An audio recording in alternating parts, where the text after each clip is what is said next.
He's doing that. My biggest fear that day was no one would be there. Oh, yeah, I'm gonna go in. I gotta So go. we were getting some. Yeah. That's be good. Very nice. All right. Well, here we go.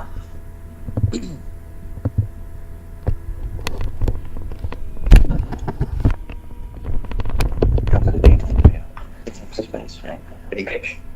Just in case I need. I made something.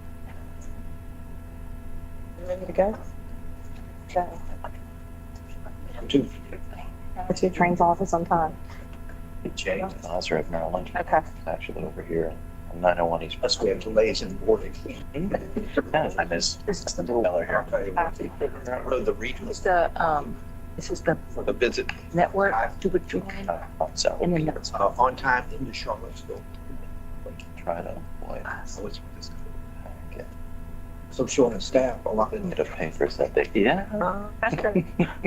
Big stuff. Ready? Well, that's nice. Steve, is he? It's a read. You ready? Okay. Good morning. I'm going to go ahead and call our July 2022 meeting to order. Mary Stell, why don't we'll hold on the roll call until Jeff gets back. Okay.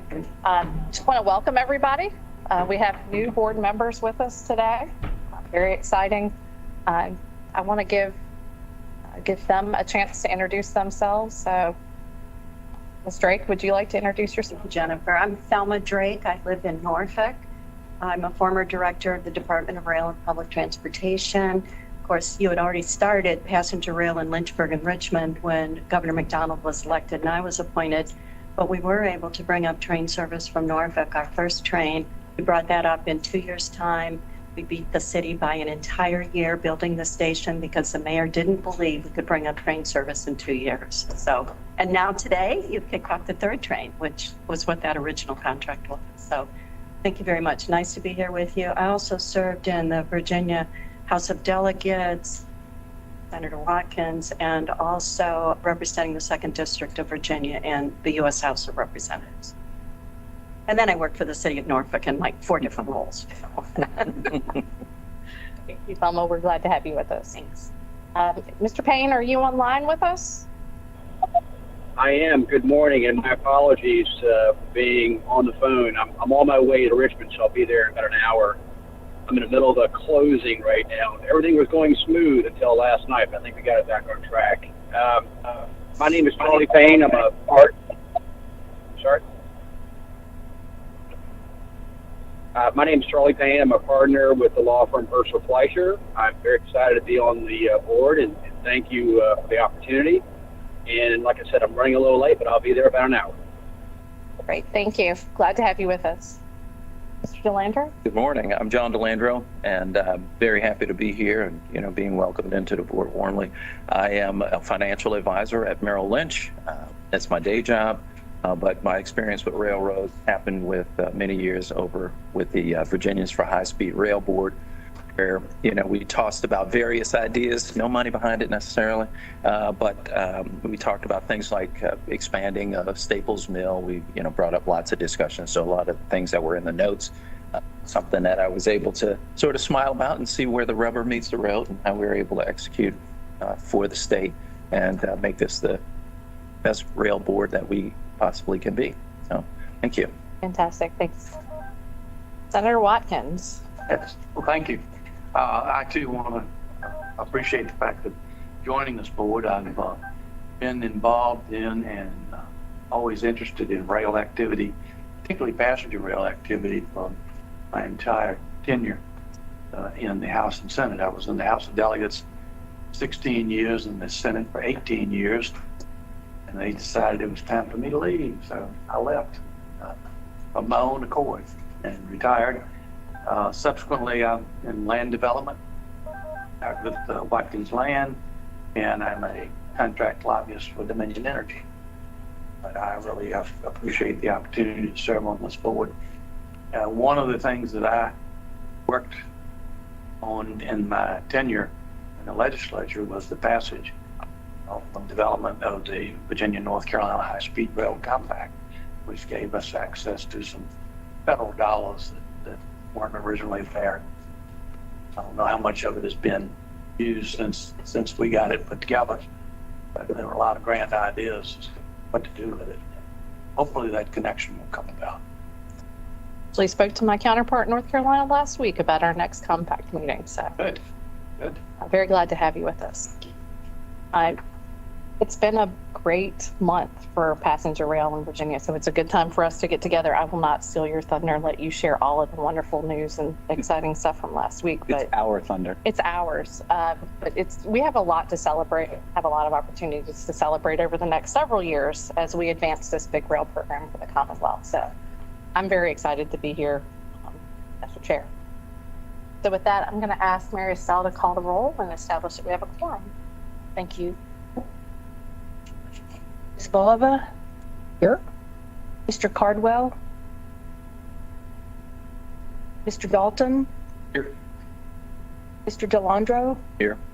Ms. Dorsch? Here. Ms. Drake? Here. Mr. Facette? Here. Mr. Hall? Mr. Maestri? Here. Mr. Mormon? Here. Mrs. Moses Ned? Mr. Payne? Here. Mr. Spohr? Here. And Mr. Watkins? Here. Do you have a quorum? Thank you, Mary Estelle. Next item on our agenda is public comment. Do we have anyone here to address the authority today? No one signed up. Perfect. All right, moving right along, approval of the meeting minutes from our May 23rd, 2022 meeting. Move approval. Moved by Ms. Bulova, seconded by Mr. Mormon. All those in favor? We're going to do a roll call. Sorry. Yes. Ms. Bulova? Aye. Mr. Cardwell? Mr. Delandro? Aye. Ms. Dorsch? Aye. Ms. Drake? Aye. Mr. Facette? Aye. Mr. Hall? Mr. Mormon? Aye. Mr. Payne? Aye. Mr. Spohr? Aye.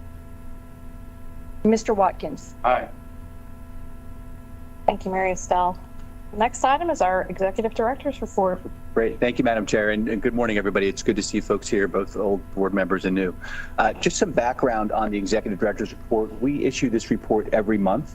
When we have board meetings, we go over it in person, page by page, slide by slide, sometimes in more painstaking detail than others. But we do send it out to the entire board each and every month. So what we're looking for is a report that gives you all what you need to understand what we're doing and how we're doing it. I strongly encourage you to provide us feedback, and the current board members have, but we want this report to be what you are looking for. So to the extent you see something missing or you see something that you never use, let us know, because we're looking to make this as crisp as possible. So with that in mind, I will just give you additional background. I usually give some high-level administrative updates, and then we turn it over to folks from the staff, Mike McLaughlin, Chief Operating Officer, Steve Pitter, the Chief Financial Officer, and then other folks from the senior team as is appropriate depending on the content, and we'll do that again today. So Jason, if you'll put the slideshow on the screen, please, and I have the clicker that I've been saying silent prayers that it works. This is our first time in the new building. It's very exciting. Look at that. I love technology. Okay, I didn't choose these pictures, by the way. I have apologized in advance. Start with a picture of you. Well, just wait for the next two slides. At least I had my hair done that day. I tried to get these pictures out, but it was too late. It had already gone to editing. This is just one of the celebrations we had. As the chair said, it's been a great month for passenger rail here in the Commonwealth. We have talked for months and months how we are held as a national model for state-supported rail. Our mission is to continue to grow, enhance, and improve the service for citizens of the Commonwealth and beyond. And last week, we were blessed to announce 2 new trains, and then 1 being restored. We had celebrations in Alexandria first thing in the morning, Then we all went to Roanoke and had a big celebration there. And then finally, the following day, we were there for the first Norfolk train headed northbound from Norfolk up to DC and further on in the corridor, as Ms. Drake mentioned earlier. The next two slides are just pictures of those celebrations and discussion of how that worked. We had big giant scissors cutting ribbons at every event. We were thankful that no one got injured, although there were a couple close calls. Many of the VPRA staff, I'm not fixing the blame, but it was really a great couple days to celebrate what we are doing as an authority and really as a state. It's important to note that this couldn't be done without the partnership of the freight railroad. CSX is a strong partner, Norfolk Southern is a strong partner. Also important to note that this is the beginning of a number of enhancements that are scheduled and that we are really responsible for keeping on time and on track. And then here is the Roanoke celebration. This is the one where there were almost injuries. All of the events were attended by folks. VRE was there. There were folks from the local government. We had board members there. Thank you those that showed up. Just really an exciting week for passenger rail. Now we're all back to the grindstone to get ready for the next one, to continue keeping everything on track, no pun intended. The secretary showed up at the one in Norfolk, and this is just a picture there. Repeating myself, I apologize. You can see CSX is there, Norfolk Southern is there. This only works if we have collaborative partnerships with the freights and with the communities. This is just snapshot of the schedule. One of the things that many of you have heard me say before, and unfortunately you'll hear me say many times in the future, is that when we add additional opportunities for riders, it increases the ridership exponentially. So when you add a second train, you don't just plan to double ridership, you plan to even increase it more because folks have another option. Previously in Roanoke, you see, if you didn't want to leave at 6:30 in the morning, you weren't leaving Roanoke. Now with the new service, you have a morning and an afternoon option. And as we move forward, releasing this service, additional service in 2026, and then additional service in 2030, we will be emphasizing adding those options at good times throughout the day. It's a challenge for us working with Amtrak because they're focused on their service as well. They've got service. Many of these trains start in Boston and come all the way down to Virginia, and the long distance trains go beyond. The North Carolina train goes beyond. As we look for adding trains between city pairs, for example, with North Carolina, they want a train that gets into Raleigh, comes through Virginia, gets into Raleigh, 8 o'clock at night, prime time for them. Well, that doesn't really give us the time that we need. So those partnerships are going to be key. There will be times when we have trains that start off emptier than we expect, because when they get to the bigger cities, that's really the sweet spot. So it's a balance as we fight for equipment and as we fight also for infrastructure with the slots. DJ, is everything, are all of those trains regional extensions? Yes, that's correct. To date, every state-supported train in Virginia stops in Washington, but then keeps going north or is going south. So Is yes, 66 the last, that'd be about the last regional going north? Or- yes, that hits Washington DC. Yes, 66. That's correct. So this is the schedule, and you'll see more of this. One of the good things, we've partnered with Amtrak as they look at their schedule up and down the Northeast corridor between Washington, New York, and then to Boston. As they're doing work, they're going to be shifting trains times here and there. They have been very flexible to us to make sure that any decision they make, number one, we're in the loop and we get some insight into, which is important. This is a very exciting slide, monthly ridership. The ridership in the month of June, and originally we had posted just through May because we didn't get the Amtrak data until Monday or Tuesday of this week. So this is recently updated. Some of you may only have the May numbers. But June, we had total ridership of over 85,000 folks. It was our highest June in history. So we eclipsed pre-COVID ridership for June, and it was our 5th highest month in history, which is really great news. It shows that folks are getting back on the train. We're going to be watching very closely the next few months because the 5 highest months in history were all the 4 higher months than we've experienced this month, all in 2019. They were July, August, October, and December. And we want to make sure that as we move forward, we continue that trend of eclipsing those previous records. It'll be a little easier because we just added the 2 trains back, so that gives them more opportunity. But we'll talk in a little bit about on-time performance. One of the things that we focus on is we have many first-time riders, and if the first time you get on a train, it's not on time, or it's not clean, or the staff doesn't treat you well, there's a much lesser chance that you'll get back on that train. So adding trains is fantastic. It's part of our mission, but making sure that it's safe, it's reliable, and it's enjoyable is another part of it that we refuse to lose sight of. Do we track ridership on the long distance trains in our service court? We do not, we don't display it here. But you we have watch the it numbers, closely. you do watch it? Yes, and Mr. Pittard will likely bring this up later. If not directly, he'll surely allude to it. One of the challenges we have with Amtrak is they are selling seats from Boston or New York all the way to Miami. And they work on pricing. They would rather not have a seat sold between Richmond and Fredericksburg, for example. That prevents them from selling that seat the whole trip through because they make a lot more money. So that balance is important. We watch that closely with Amtrak because there's a sweet spot between record ridership is great, but if folks are paying $1 a seat, the revenue goes way down, and that's not what we're looking for. So finding that balance is critical. Knock on wood, Amtrak has been very open with us on how that pricing works. There have been times, and I'll talk about this in a minute, have been times where you can't get a seat from Richmond to Alexandria on a certain train, but on that same train, you can get a seat from Richmond to New York, and we're not looking for that. I mean, we want to make sure that all trains are open to folks who want to travel within Virginia.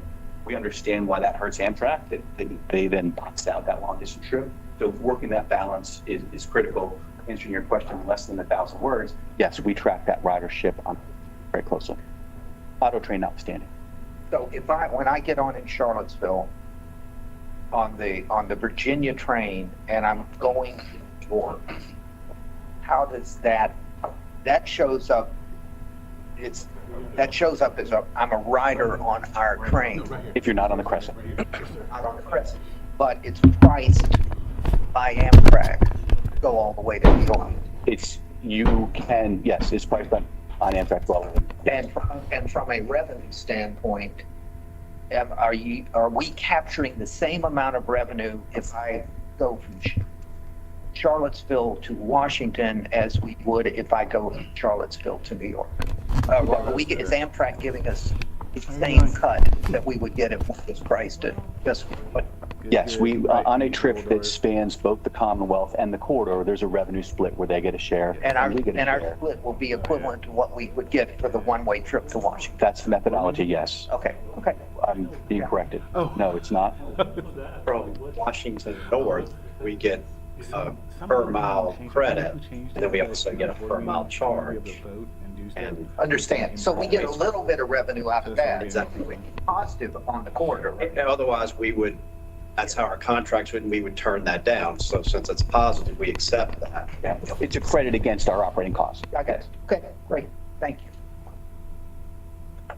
So again, the trend is good. We're watching it closely. Really, our vision is, and I'm glad you brought that up, Mr. Mormon. Our vision is that if you're in Charlottesville, you should be able to get on a train. This is a bad example, and not care whether it's a long distance train or a state supported train, and not care where it's going. Alexandria is a better example because you should be able to get on a train and go from Alexandria to someplace north, Alexandria, DC, let's say, not caring whether it's a VRE train, or long distance train, or state support train. We just want to make sure you have all the options. And the branding should be. I appreciate it. I'll shut up. No, please don't. We're ahead of schedule anyway. So here's the ridership. But we're only opening up 2 doors later, so that's Well, here's the ridership comparison year over year. As you can see, we're recovering from the pandemic. The couple places where you see anomalies, the Newport News train, we had the one train that was suspended, and then the Richmond train that we also had suspended. So you can see the ridership is coming back, and we expect this to continue. Here's the same numbers just for the whole federal fiscal year. The federal fiscal year is from October to September, shows the same story. We continue to move forward. However, that depends on on-time performance. And this is the on-time performance through May. We talked at the last board meeting, and you may have seen in the last executive director's report that our on-time performance is not as good as it was last year.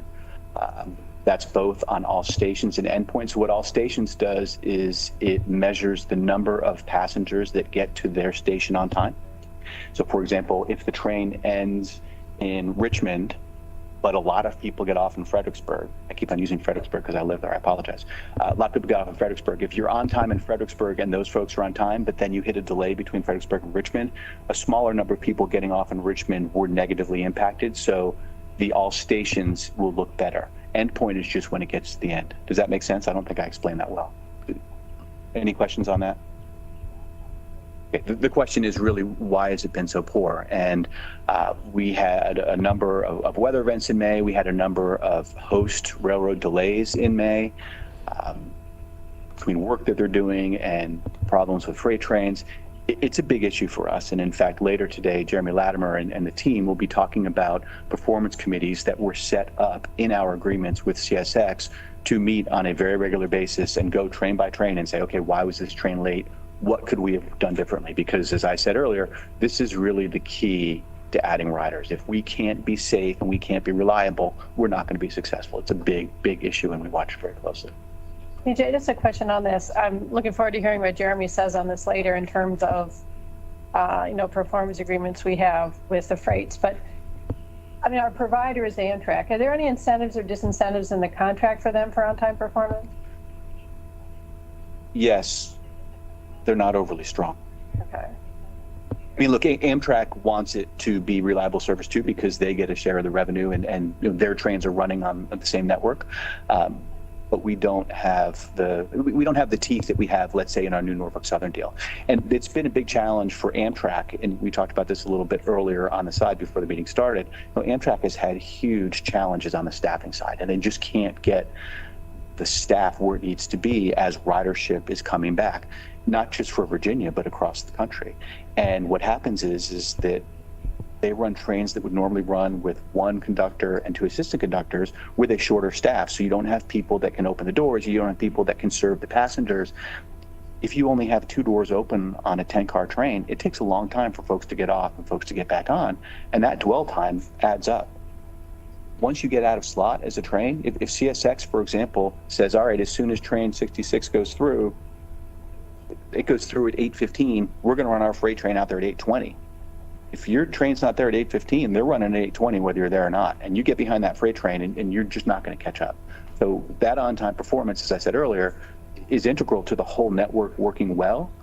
If Amtrak can't staff the trains, if Amtrak can't reduce, we all can't reduce the dwell time, it's going to be a problem. Now, Mr. Fassette's going to jump on me on this and I'm ready for it.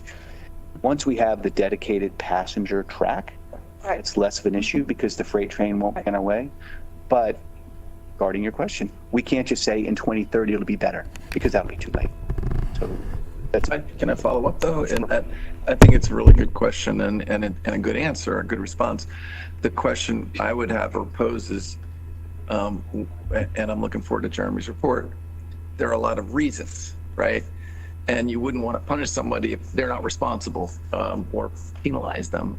But are there opportunities with each of the potential sources of the issue to actually build in either penalties or incentives that they're responsible for?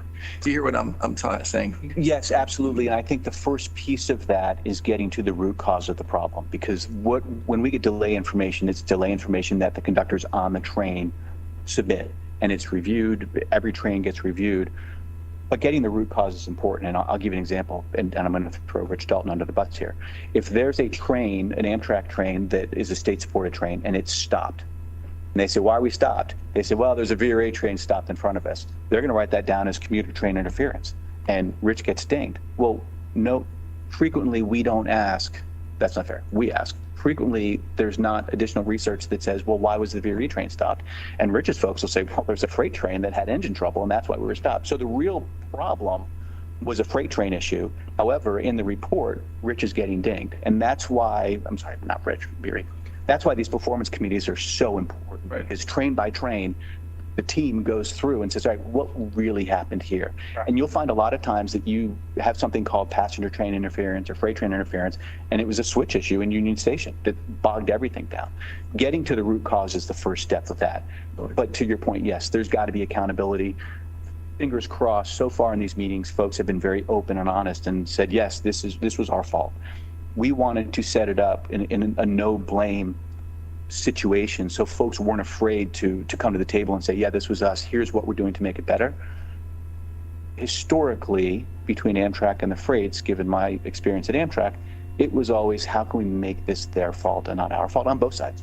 And we've got to get out of that, because at the end of the day, the whole network fails if we're not running it well. And that's why I mentioned penalties, but also incentives. You may think of it alternatives that way. Right? If I can add a couple of things to that, just from my former perspective, both at Amtrak and at NS. One kind of core issue right now, which DJ didn't mention, is the freight railroads' performance these days is terrible. All of them are having huge service issues. I think Amtrak long distance performance on time percentage is about as low as it's ever been, and there are a host of reasons for that. But it's a very difficult time right now on freights. Then the second thing that goes on, and DJ talked about this, is this kind of figuring out what's the ultimate root cause of this. And that's a good thing, but it's extraordinarily difficult to figure out sometimes, because an Amtrak train may be a fourth level effect of something that happened. And going back and doing that kind of root cause analysis, which really involves then on the freights going into the dispatching system and looking at what happened usually days ago, if not last month, is just difficult. And a lot of what we rely on for our delay reporting, as does Rich, right, is conductor reports, right? And the conductors don't have necessarily the visibility as to what's happening or what happened 3 hours ago, 100 miles away, that has then transitioned into an Amtrak delay. Doesn't mean that, technology's getting better and there are better ways to do that, but it is a non-trivial problem, is what I would say. Can I ask a question? So one of the things that jumped out to me was the extreme heat that Europe is dealing with, and the implications that had across a host of modes. I'm sure everyone's metrics have been thrown off there. Looking here domestically, obviously, is it safe to assume that we will continue to see adverse impacts to performance throughout the summer as a result of weather, which is beyond our control, and what are the mitigating aspects of that, and in addition to that, sort of passenger expectation setting? Well, so the good news is, and I'll work backwards on that. The good news is that the passenger expectation, my experience just in the last couple of months riding the trains I have, is when there is extreme heat, there are slow orders. Right. And as soon as folks get on the train, Amtrak has done an exceptional job of making announcements. Hey, there are slow orders because we've got heat. What happens is when it's hot, the rail is more malleable, and if you can't go as quickly, the speeds are reduced.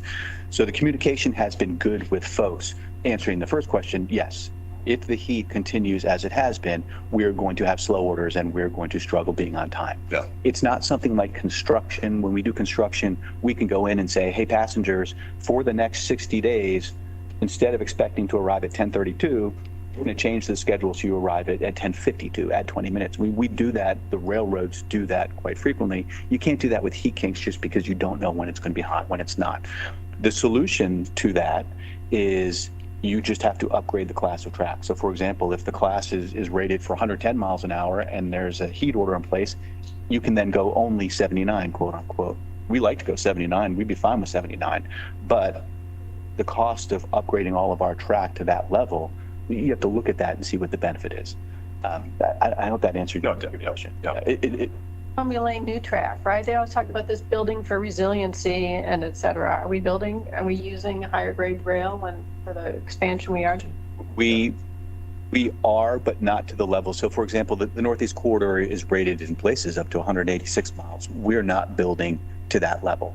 It would just be much more expensive. We're building it to high passenger levels, but not to the speeds that we expect, not higher than that. At the risk of amplifying this, as the only track guy in the room, I say that with all respect in the world, it's very difficult to control heat issues because it's not a question of quality of rail or anything like that. It's just the fact that we weld all this rail up, and when it gets very hot, the compressive forces are such that it's going to, if there is a weak spot, not in terms of construction, but just weak in terms of maybe the rock is a little loose or anything, it's going to kick out.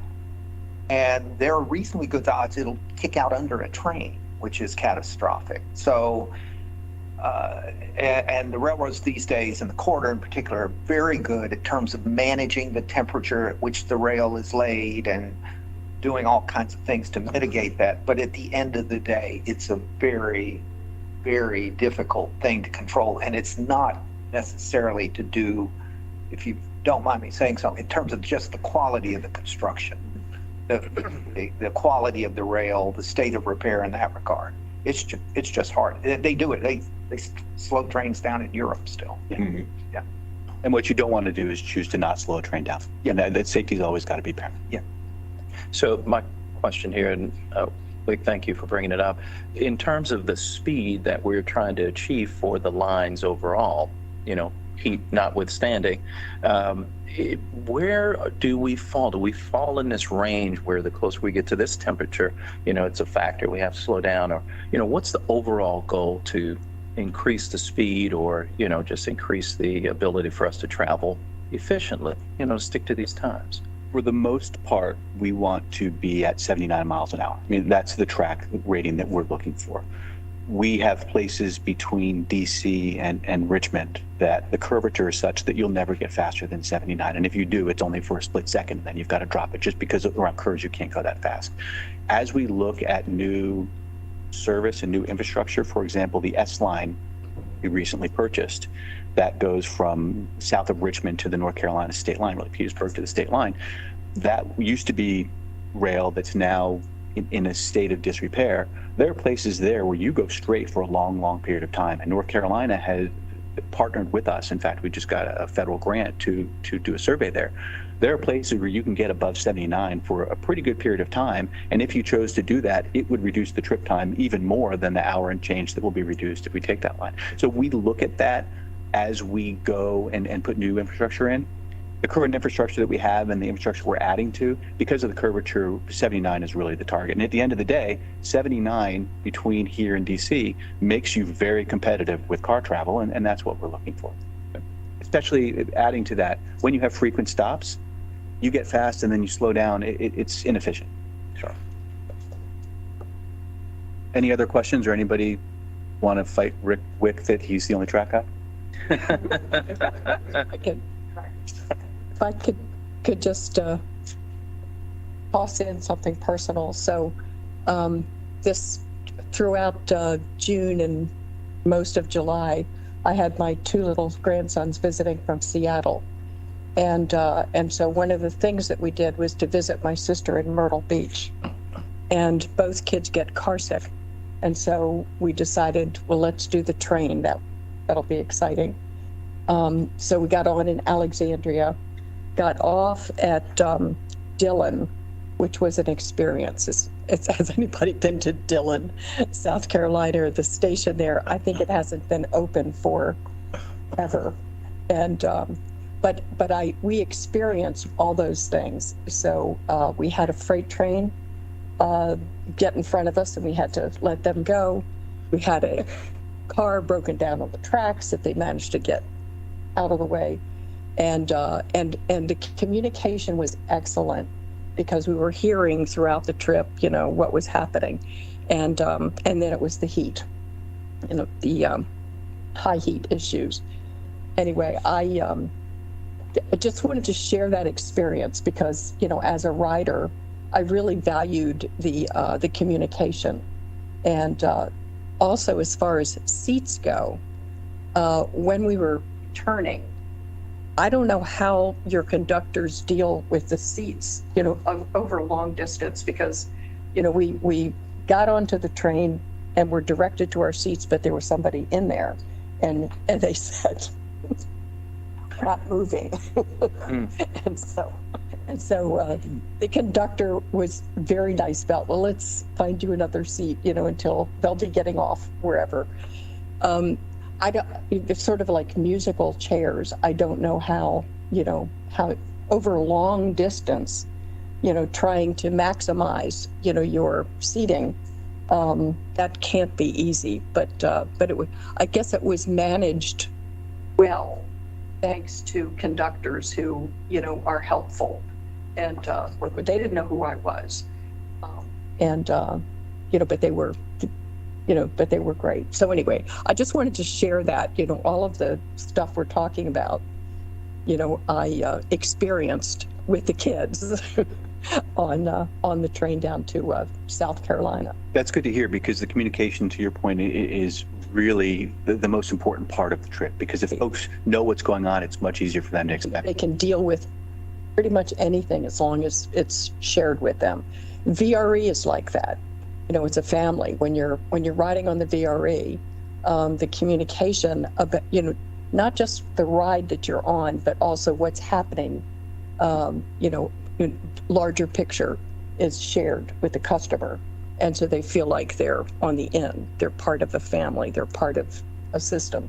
And people will have a high tolerance level, if they're brought in on the problem in the situation. No, agree. Totally agree. And you're right. The seating on those, it's not like an airplane where everybody gets on and then you get someplace everybody gets off. It's like a jigsaw puzzle.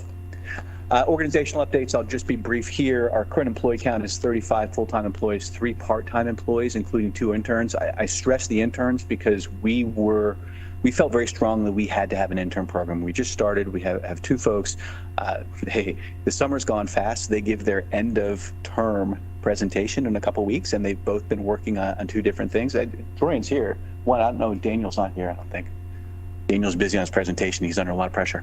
But look, it's been great having them, because we have got to have a pipeline for talent, and bringing interns in not only exposes Jordan and Daniel to the BPRA, but they talk to their friends and say, boy, I work at this great place. It's got a great executive director. I mean, that really helps us build talent. You said that right. So there we are. We currently have 4 openings. There's 1 offer accepted. We have someone who starts in a couple weeks. Our 3 newest hires are Christian Peterson, who works in our law department, Zachary Collier, who is going to be doing board support and working with Ashwini and Jeremy on the operation side of it, the interaction with Amtrak and the stats, and then Naomi Klein is the planning manager. So welcome to all of them. We are doing well on the gender diversity. As you can see from the upper left-hand chart, we still struggle with our race and ethnicity diversity, but we work on that really in every hire. And then our bell curve of employees by age continues to be pretty standard. So we feel good about that mix. And that ends the administrative part of our report. Before I turn it over to Mike to talk about the capital projects, do you have any questions? For making up your safety structure pumper. Yeah, I should have said that earlier. When you come present, walk behind the table so you don't sit in front of the camera. Thank you. Great, thanks. And if I can, last week was a great week. I do want to point out there's some people that have been working on this for a long time. Michael Lesterman worked through the agreements with CSX and Norfolk Southern. Jared Rattler as well. Trying to fit the pieces of where the trains are going to be, especially up in the BRE territory, it's not easy. And we've done a good job of that. And I always hate to miss names because there's so many people from them. But I would be remiss without mentioning Michael and Jeremy especially. So, you're Mr. New. Goes without saying that you could tell her knowledge of the funding and helping make this happen. All of you, I think, have been briefed. I know I had a crash course last week with a couple of new board members. I'm not going to spend too much time on these projects, but I do want to point out a couple of important things on the project. The long bridge. Some of you might have read some news in the Washington Post about an issue with regard to the Pet Bike Bridge. It was designed by DDOT at 14 feet. And keep in mind, as I pointed out to some of these briefings last week and others along the way, we're building 2 new bridges between the current railroad bridge, Lana Bridge, and 395, and then 14th Street. So it's a very tight window. So we will take into account the bike community's concerns of widening to 16 feet or 20 feet, but we also have to consider constructability and scope, schedule, and budget. So our engineering team is taking a look at that. They're working on that almost daily and trying to figure out what is the best fit. I know our chair and executive director have been very keen on making sure that we get these projects done on time, because we talked about when the projects are complete, then we get more service. So we're trying to work through these issues. Alexandria 4-track, in case some are wondering what King and Commonwealth are, I know Mr. Dalton does know. King Street Metro has Metro Station, and also VRE and Amtrak Station. If you were to be at the northern end of the platform at the King Street VRE station, you would see a bridge.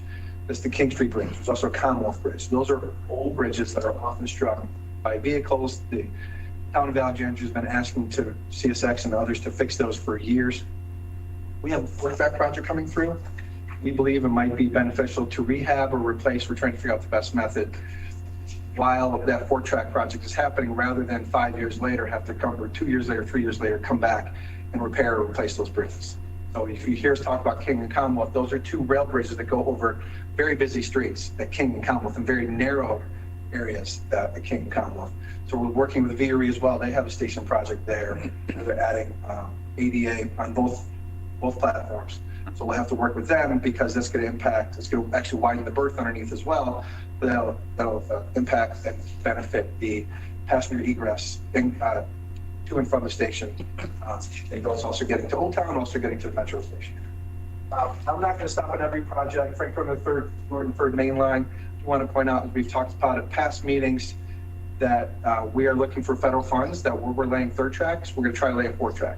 I just mentioned about King Commonwealth. If we can get in there and do surgery on the 4-track, let's get in there and do King Commonwealth. Very similar for when you lay 3rd track.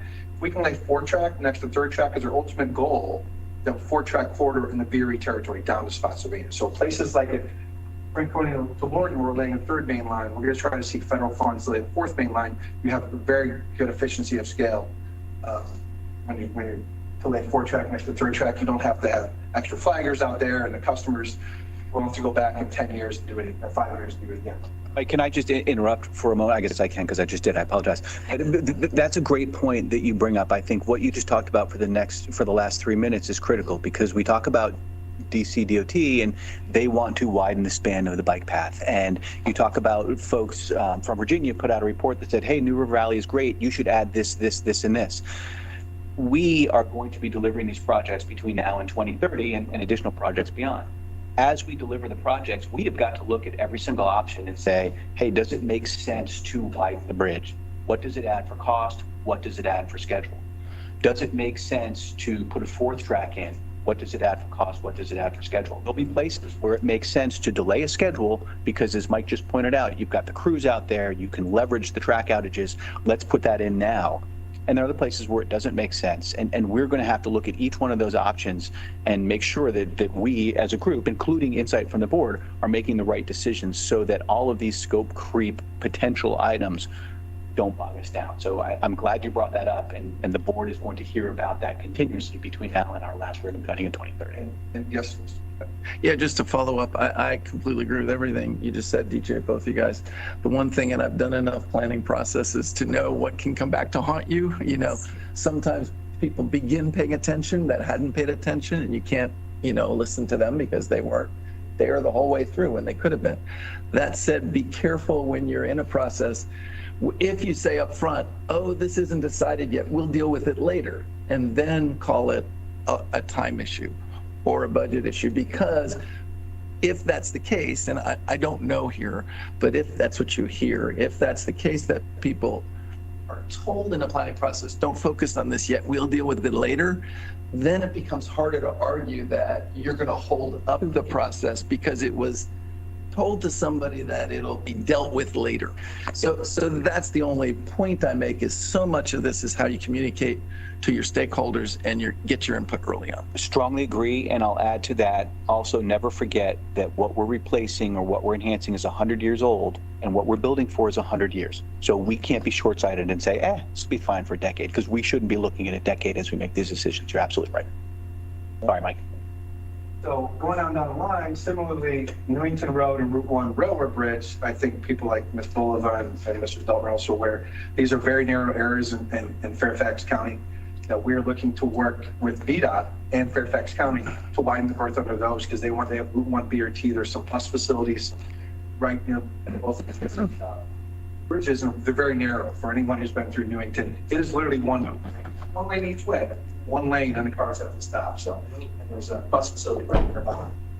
So we're working with VDOT and Fairfax. We're putting in funds. We had a briefing, I think, this last fall. Also similarly, to try to lay 4 tracks here, because again, so in areas where we're building bridges, for instance, we're gonna lay a 4-track, because rather than have to go back later, if you're already laying 2 2-track bridges, rather than lay 2 2-track bridges and 1-track bridge, you get a 2-track bridge and a 2-track bridge. That's what we're doing in Newington Route 1. So eventually, when we come through the 4-track through the rest of the area, those bridges were already built. They're being incorporated as part of the Franklin Alert. We also have sidings up and down the corridor that eventually will become a 3rd track to Spotsylvania. And these are ongoing. Mr. Westerman and others are working with us on project authorization notices that we have templates for in other agreements. So the Western Rail Initiative, the Norfolk Southern Agreement, there are 2 projects, the California Railroad Yard, that are being done by Norfolk Southern. And now that the agreement is done, they can start billing us for their design work that is ongoing. They had a letter of no prejudice to do that work, but they couldn't bill us until we actually came through the agreement. So we'll be receiving those bills soon. The New River Valley improvements, we've had a lot of public meetings. We had a public meeting after we got the train to Roanoke. We went down to New River Valley. We had a public meeting with stakeholders there. And the issue there people want to talk about is where the station location is going to be and the amenities that go along with it. But other projects, I mentioned Lawn Front 4-track being led by VRE, but there is $22 million in Virginia money in Lawn Front. Longbridge doesn't get us all the way to Union Station. There's another mile or so that VRE's adding an island platform there, like they are at Crystal City, and also adding a 4-track that BPRA will own. Arkansas Powell's Creek is a legacy project. Those of you who take the train through the VRE or Amtrak territory, you'll see track being laid. And that's also that part of the Quantico stations in the middle of that. That work's ongoing. VRE has some neat camera work there. You can actually see the pedestrian overpass being built for those who take Amtrak and VRE, which is exciting. Newport News Station being led by Newport News.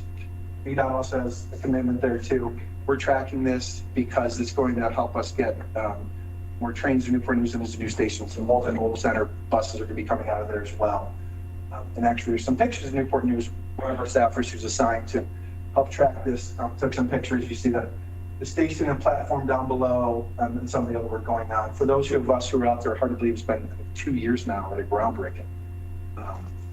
It's exciting to see that work happening. The station is being moved from the current station a couple miles to the new station, closer to the airport, closer to. And contracting updates, I know John is here, but we do like to notify the board of things over a certain dollar amount. And the Western Rail Initiative, closing costs, legal costs, and similar survey and other costs, as you can see, I believe $384,000. That's it from me. Happy to take any more questions though. I just had one comment. We'll look for feedback on the reports. The only thing I would ask, because I see these every board meeting, I am not always clear what's new information. I think it'd be helpful to put the new information in italics. I don't think it all is. Some of it talks about decisions that were made in January, for example. So it just helps me a little bit. Open it out. If anything that's carried over, which can be valuable in context, but if only the italics represent something new. sometimes we leave things in there such as the Franconia, Yeah. key work, the contract went out in March. People might be like, oh, where are you at with? And that's why, that's good. I like it. It's just, I need to know what's through who. If we set out for other documents, we should call. That's a great idea. Anything else? Could I just add, and maybe timing wise, I just wanted to let the board know that the VRE Operations Board last Friday approved a construction contract for the rehabilitation of the Fredericksburg Station.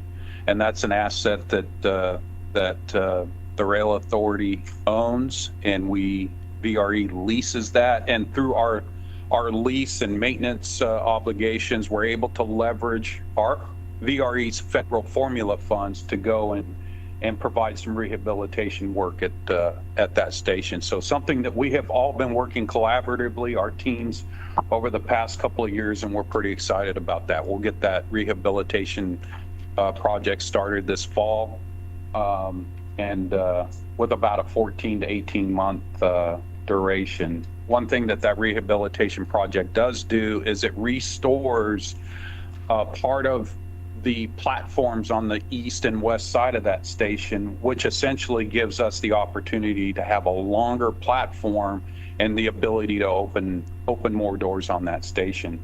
And I felt compelled to say something because DJ, of course, already pointed out that the Fredericksburg Station is often his reference point. So we're really excited about that.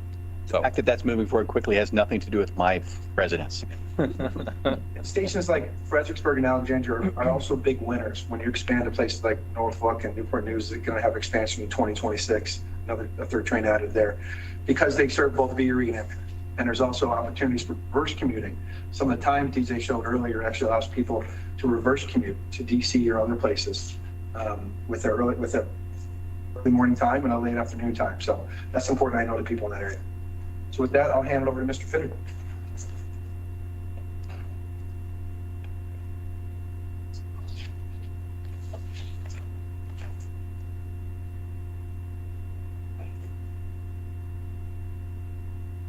So before I jump in, I just had a couple of items I wanted to talk about.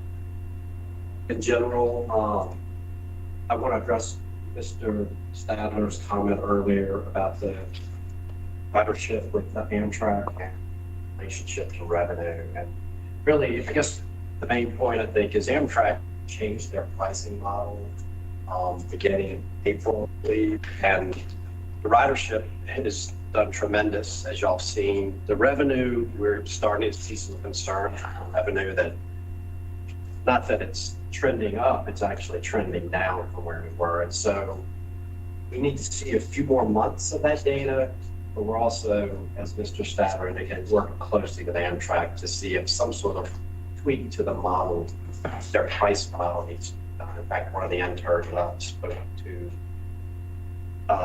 that's what their paper is about, actually. So I was talking to this gentleman, Daniel, and I was like, oh, what's the solution? And he actually had a solution that he's going to be proposing. So anyway, I did want to take that off the to-do list for today because Mr. Stadler mentioned it. So the other things I want to bring up are we're in the middle of year-end close, and so I'm not going to have the customary data that you see that's showing you the actual expenditures to date. We are working on doing final accruals this week.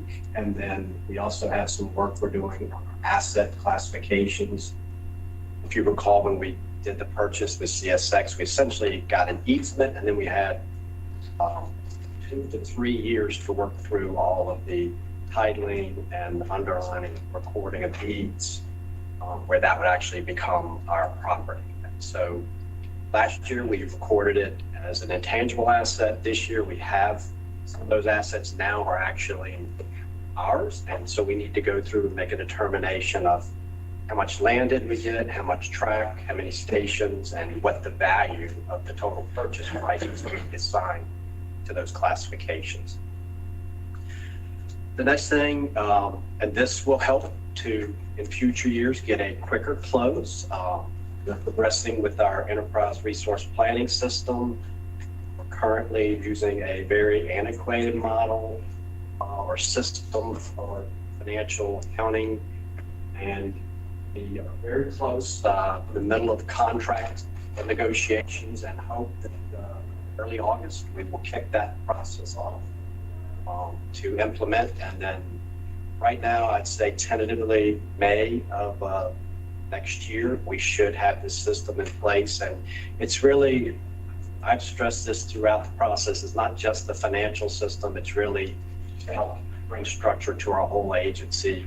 It's helps with purchasing, HR as a coordination, and even our project management. That's a big part of this, right? Actually, the biggest part. And the last thing I do want to bring before I jump into these slides, and I'll be brief with the slides. You know, it has been mentioned that VRE, we're in great partnership with them, and we've been working towards a financing. If you recall, there were 3 financing in our financial plan. The VRE financing was scheduled for this spring, early summer. It's announced that's closed, and I'm hoping that I will be getting funds soon from them. I think they're just crossing a few T's and dotting the line.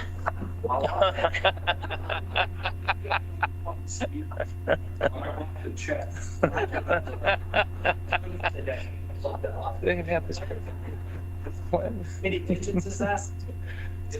Down to the penny. Looks like a photo op to me. Absolutely. We'll take some photos out. Just to add up, and I believe if you check your account, it's in there right now. I think this got transferred over last morning. Anyway, just wanted to, this is really the staff wanted to do something. And so I do have some pictures of the staff last night huddled around this, but yeah, I just wanted to mark this occasion and give you guys something to hang on your wall or whatever. This is a big deal for VRE, obviously. This is part of our funding commitment. We still have some other funding commitments, but I think it's important as we went through this process to be able to issue this debt, particularly in the last couple of months. What we had to do was go to each one of our jurisdictions at the Board of County Supervisor level and get their endorsement for the bond issuance, and it had to be unanimous.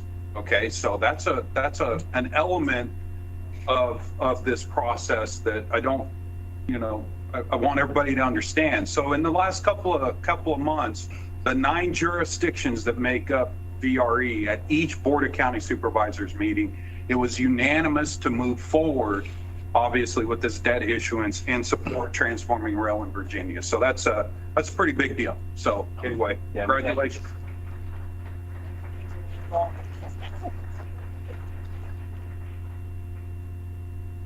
I'll add, it's been a really good partnership working through that process. The team, very, very pleased, and we did not know the funds were going to be in our account this morning, so we were very surprised, very surprised. Good drama, Rich, good drama.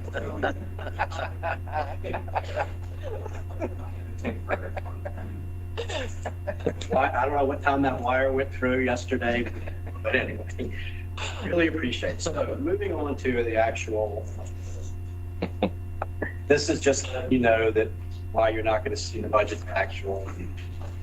One, I don't want to put out data that in a month I'm going to come back and adjust that we can go final. So that's the reason I don't want to show you budget actuals. The next slide is there was, and this is reporting that's required. Y'all gave us direction as far as budget changes, and that there was one budget modification for $46,000, the St. Julian Hours purchase. We're doing some due diligence out there, decided we needed to have some further soil testing done to make sure we knew what we were going to be purchasing. So a very small increase, but it did meet the thresholds that were established in the bylaws to be reported to you.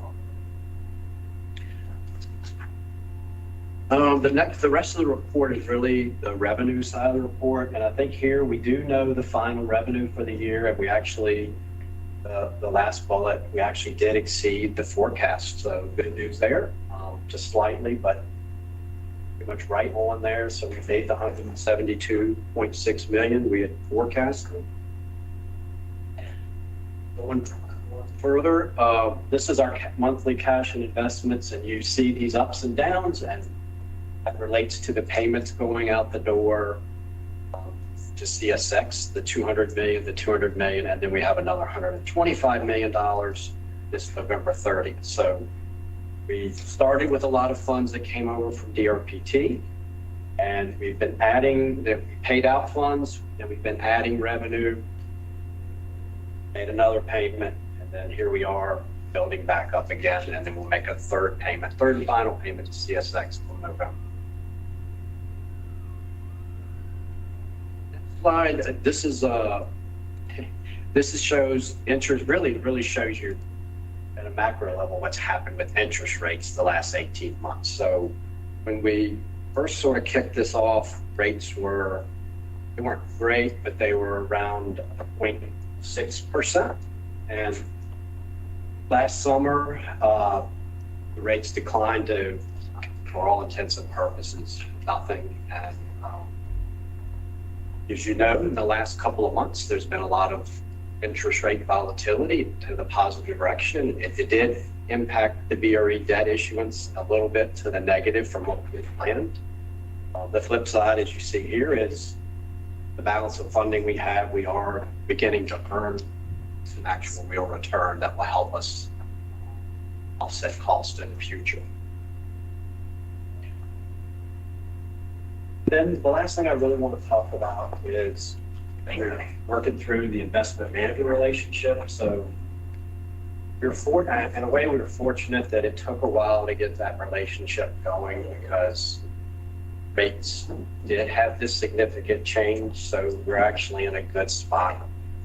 That we weren't already in the market, so to speak, 3, 4, 5 months ago. But I am pleased to announce all the agreements have been signed. Our investment manager now is just doing the final system tweaks to get us set up. We've got a custodian set up also. So we're hopeful either today or tomorrow that we can actually take some of the funds that are sitting in the local government investment pool in the state and move $100 million eventually to the investment manager. And I believe everybody I've talked to, no one, Mr. DeLandro, you can jump in if you want, but none of the experts are willing to go out on a limb and predict where interest rates are going to be in the next 2 years. And so we're talking with them.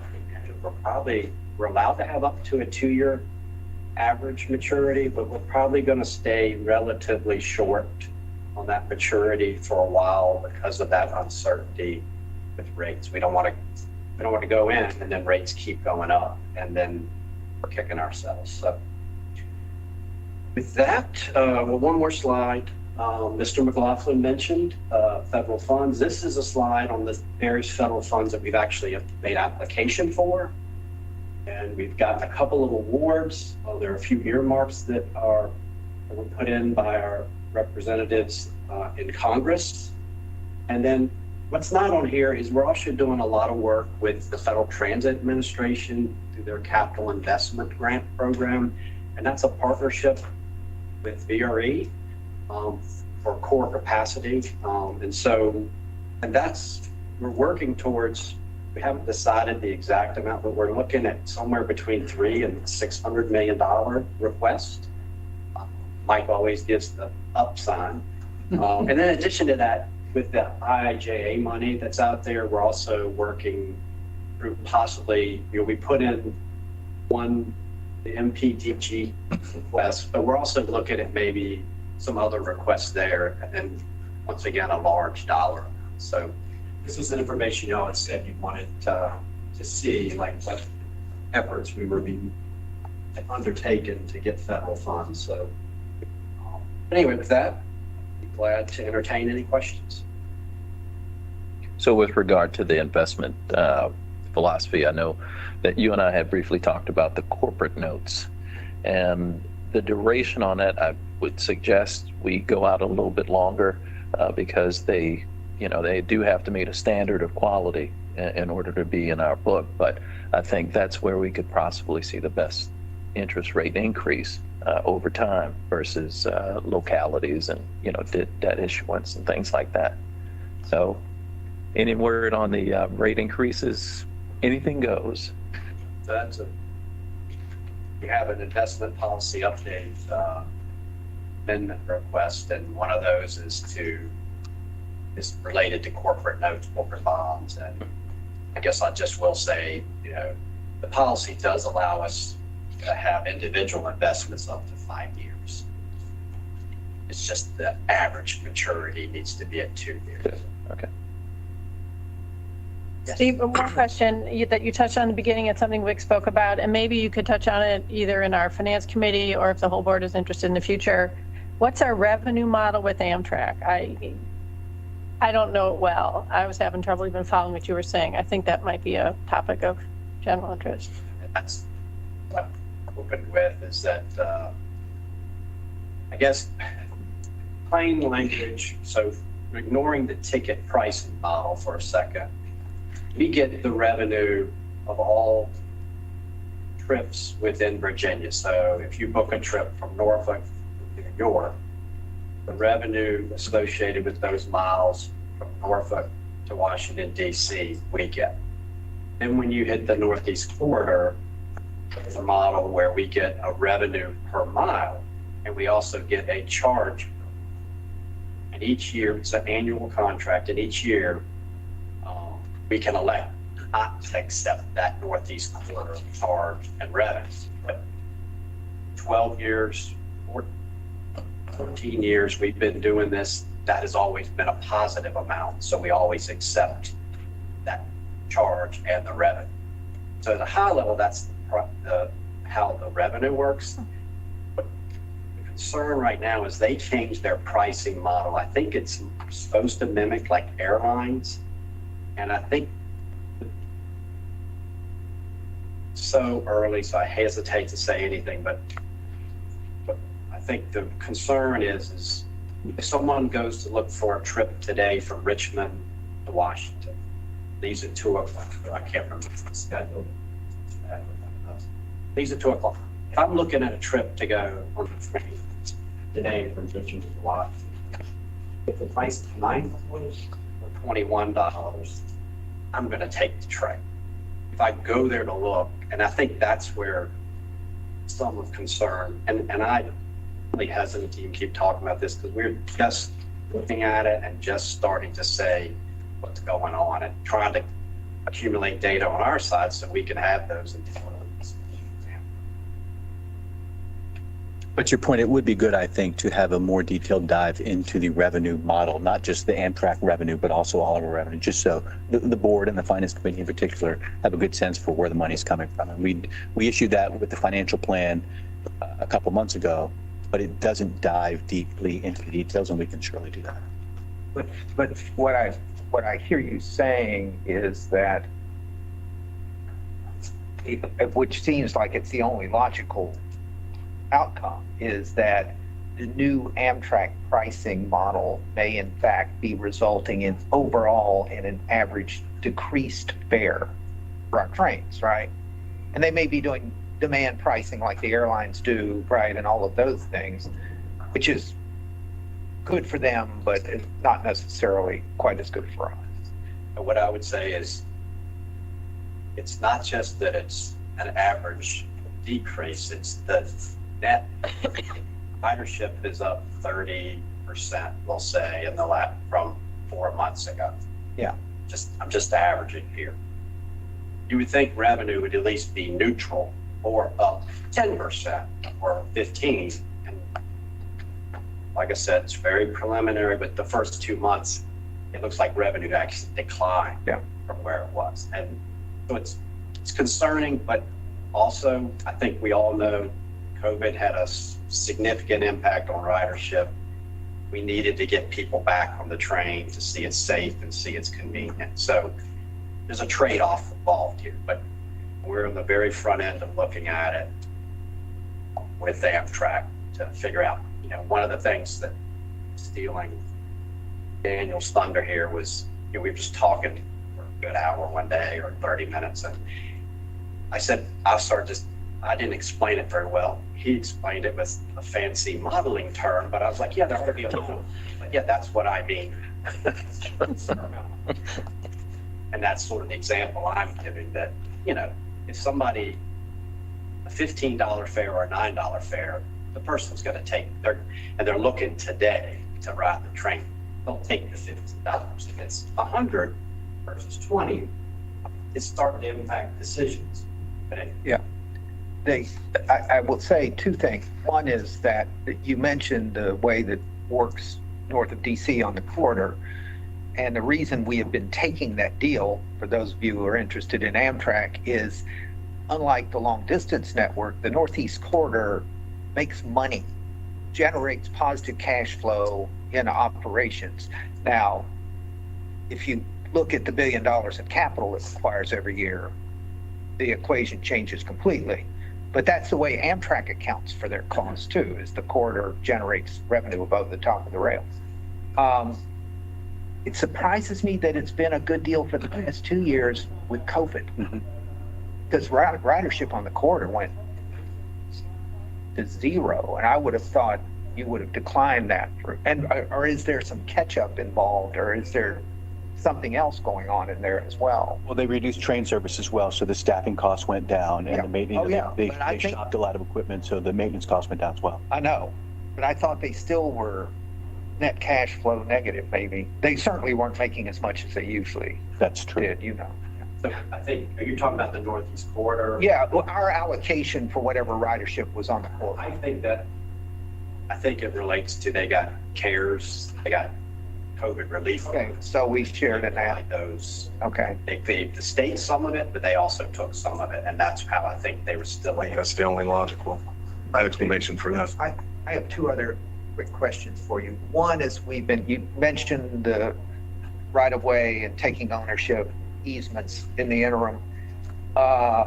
Is there any of this right of way that we've encountered? Has CSX, RFP, all those people, have they owned it all in fee, or are there some places where we're actually taking title to an easement for part of it? I'm going to defer to our general counsel as the rest of it. So there are some places, you may remember, we talked about in the district where there were portions where CSX only ever had an easement. in. Yeah. So what they can only convey to us. And Right. this I remember that. cannot come back at greater rates as what they had in the first instance. There's some places inherit an easement. By and large, everywhere we are going through the efforts of surveying between Richmond and DC. Yeah. And marking the boundary line between that which is theirs and that which is ours. We're acquiring a fee once we Okay. complete the surveys. Yeah. A small segment in Arlington. Yeah. There's some city. Yeah. A few spot places where getting it used on. Yeah. But large. The reason I ask that is there's a lot of railroads built on easements all across the country. Third question, who is it you've selected for your ERP provider? So we need to keep it a little bit close for today. I still need to send one more regret. I haven't talked to one firm yet. John Kosnick, Director of Procurement. So if you don't mind, I might keep it close today. I still got one more firm I need to talk to. That's absolutely fine. Well, that's a great segue. So the last part of the executive director report is John Kostanek, our director of procurement. We just met. Last board meeting, you all approved the procurement manual. And as part of that, we are tasked with creating diversity goals for our procurement each and every year. And John is here to talk about our proposed goals for this upcoming year. So John. Good morning, everybody. Once again, John Kosnick, Director of Procurement. Anybody that knows me knows I can talk supplier diversity, business development for hours, days. So I do want to open it up. If you have any questions, any brainstorming, any strategies, please call me. Over the past couple of years with COVID, we've all been here and we're all in this together. And my travels with supplier diversity and business development, that's been the mindset forever. We're all in this together. We do need to talk, work, partners, and that's what I've done. And it's like what I plan to do here at VPRA. as DJ was saying, we're 21 days into fiscal year 23. This is our first year with our supplier, with our own procurement rules. And part of those rules where we are going to ask the board to adopt yearly SWAM and DBE goals. I just wanted to start off, I am super excited with what we're going to be able to do as we're transforming rail in the Commonwealth. We're going to have a huge opportunity to support diverse businesses in our daily activities and procurements. And these opportunities can transform communities. And just my whole life, supplier diversity, business development has been about transforming communities. There's a lot of SWAM businesses in the neighborhood where you lived, in the Commonwealth of Virginia. And as we can inject capital to these communities, it just provides an uplift to everywhere where we are. So we are going to work to promote equity in business and support a diverse local economy, fostering community and business relationships. We're going to be committed to increasing the participation of small and diverse businesses owned and controlled by socially and economically disadvantaged individuals in our daily activities and procurements. There's so many certifications out there. I just wanted to wrap up today what we're going to be chasing this first year. That's going to be SWAM businesses, the acronym. It's SBSD, Virginia Department of Small Business Supplier Diversity, SWAM businesses. If you don't know, I think you guys all do, but it includes small. It includes women-owned businesses, it includes minority-owned businesses. Outside of that acronym, it also includes micro businesses, service-disabled veterans. But the SWAM acronym is what I throw around a lot and what's been seen in several of the papers and documents we've been working on. We're also going to have a Disadvantaged Business Enterprise Program, DBE, and this is defined by the Department of Transportation. Our commitment to increasing the participation of these small and diverse businesses, the first step we had to do was to form a supplier diversity program. That program is the first step into setting these goals. So it's going to be an evolving program, but we also wanted to have yearly goals. So you can see on the slide here, I'm just keeping it simple for today. These are the goals that we're going to have for our first year, but it will be an evolving program. Establishing the supplier diversity program has to happen. Like DJ said, we had to have it.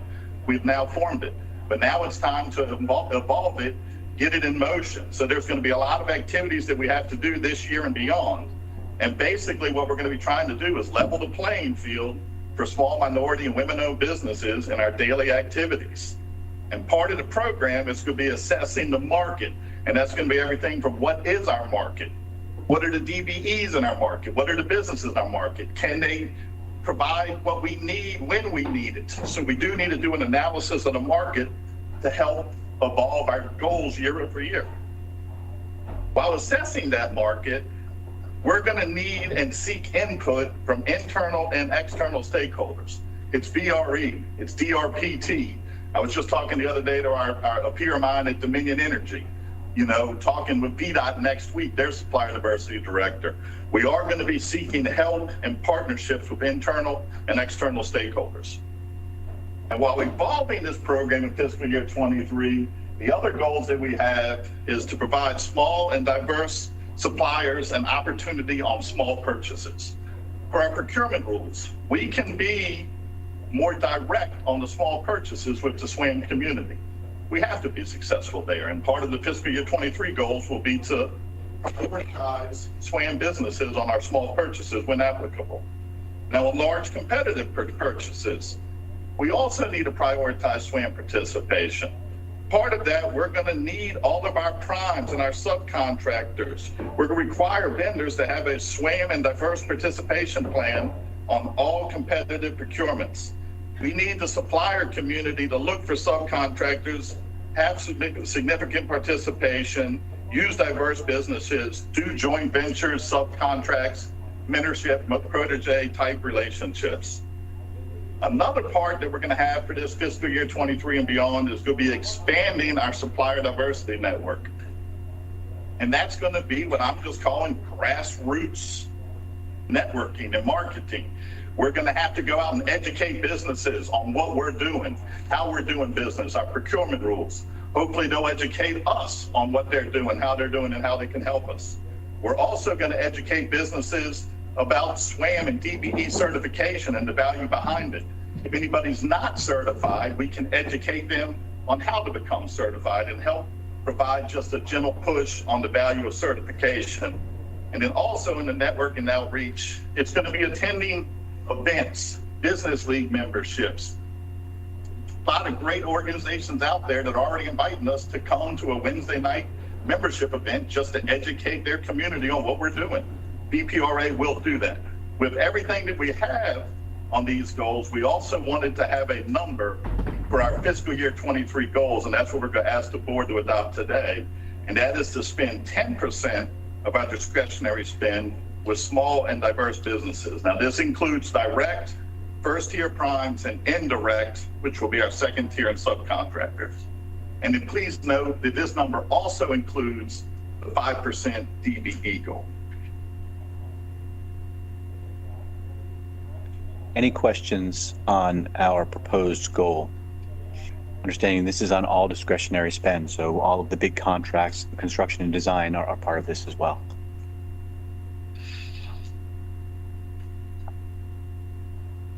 I'll move that we adopt John's goal of the 10% of discretionary spend going to small and diverse entities. A second. All right, motion by Mr. Mormon, second by Mr. DeLandro. Any discussion? Well, thank you. Just on behalf of VPRA, I am excited about the supplier version. Hey, let's vote first. Yeah, let's vote first. We know you're excited. So,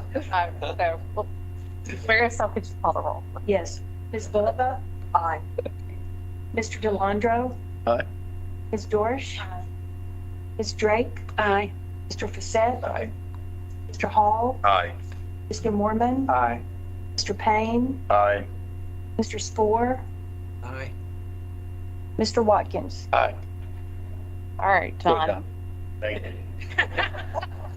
I am excited. Always been excited about this. It's been a passion. It's just been part of every procurement division I've ever been with. It's been part of my life. So thank you. I'm excited for how we can transform the communities that we're serving, and we have an opportunity to inject a fair amount of capital in small and diverse businesses. So, I can strongly assure you that all 37 employees of EPRA can tell you that John's not just saying that for today's meeting. He is passionate about SWAM and DBE. And we don't spend a nickel without John saying, well, couldn't that be a SWAM purchase? So that we've got the right person in the job for this goal for sure. So thank you, John, for that. I appreciate it. And with that, way over time, my apologies. I yield my time. on the Your executive on-time director. performance. Horrific, horrific. John, I appreciate your passion. Although I do blame commuter train interference. I mean, no, forget it. Yes, That's legit. Gary did kind of hijack, but they gave you a big check. That's true. So They gave you a big check. It's a big. That's right. there you go. Next item on our agenda is a personnel and compensation update. Ms. Panic and Ms. Ash. And I have the fun stuff to talk about. So I'm going to mind our OTP and see what I can do. At the May board meeting, there was some conversation around risk management, and we talked about risk as it related to talent and people. And so we pulled together a presentation to address that. So I'm going to talk a little bit about the external market, and then going to bring it back to where we are with the PRA. There has been an ongoing war for talent, which was completely exacerbated by the pandemic. The start of the pandemic really created what I'll describe as an unprecedented market. There were really two things that we saw happen at the very start of the pandemic, and that was it became much harder to attract candidates, and it became much more difficult to retain candidates. And it had a lot to do with the opportunities that were created. There was a surge in demand, tremendous opportunity, significant increase in job openings, which just there were jobs galore out there in the external market. There was what folks described as pent-up attrition. Companies were unprepared for the pandemic, and so they inherently put more pressure on the people that they did have, and that was both personal and professional pressure on the employees. And then there was what is described as a candidate revolution, that candidates in the market, again, exacerbated by the pandemic, it was already happening with the different generations, but the pandemic really exacerbated this as well, where the candidate expectations, the employee expectations have evolved over time. They've changed significantly, and because so, they're behaving differently in the market. Once someone enters the market, once they dust off their resume and they say, I'm interested in seeing what's out there for me, this is a fascinating statistic. There are opportunities for people who decide they want to compete for them. And what we're finding in the market, and it's still true today, is that by the time you as a hiring organization extend an offer, the folks who are looking for these jobs, they have multiple offers in hand. And that creates a very interesting, again, very unprecedented market. They've got real choices. So I want to talk a little bit about how the candidate expectations have changed. Flexibility is here to stay. The expectations around either full-time remote or a hybrid model, if I could look into my crystal ball, I'd bet $10.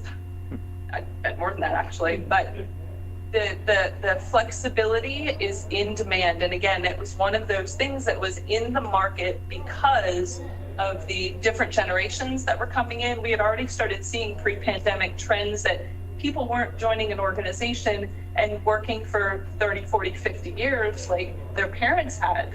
There was a lot of job hopping and a lot of, what about this? Well, maybe the grass is greener over here. Maybe I like this company better. So there was already a lot of movement, and there were more opportunities in the market after that.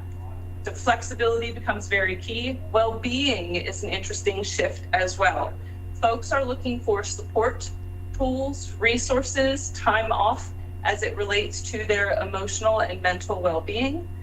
And culture really matters. The folks in the market are looking to be seen as individuals. They don't want to be seen as a cog in the wheel.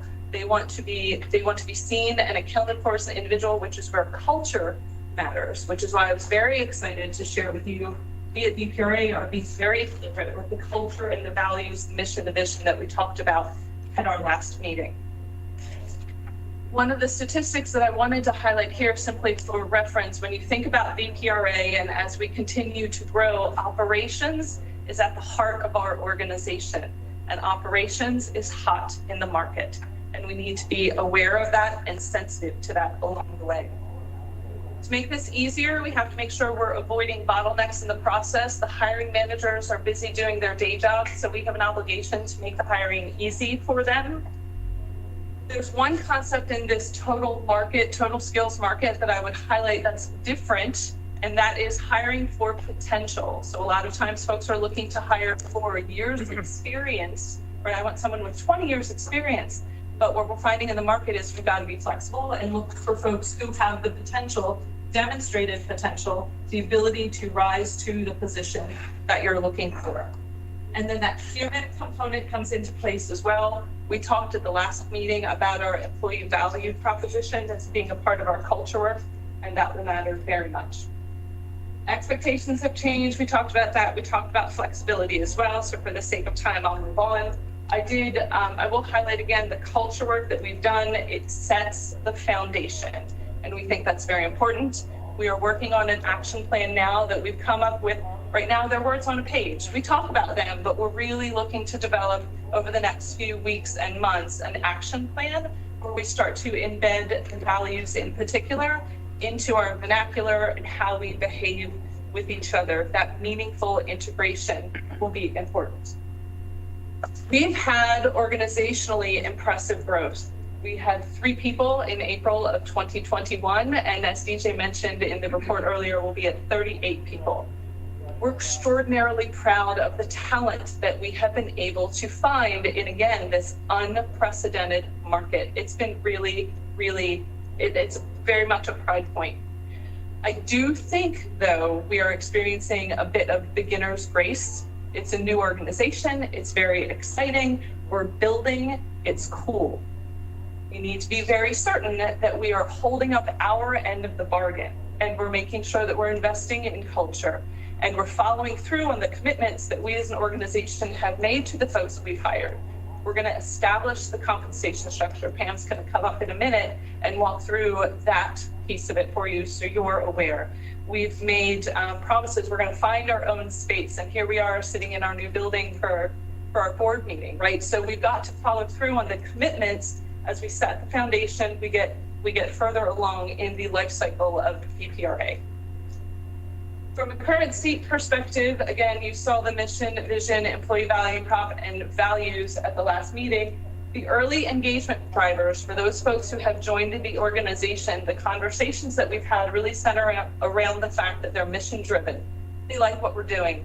They like the idea of leaving a legacy. They like the idea of public service, and they like that build aspect that I just mentioned. And the compensation is fair. What we're doing going forward matters as well. We've talked about setting the foundation. The employee manual and the policies that we've established as well will matter, but we need to continue those efforts. So as we move into FY23, we will look to do more around employee engagement. That includes that action plan to implement the values very consistently.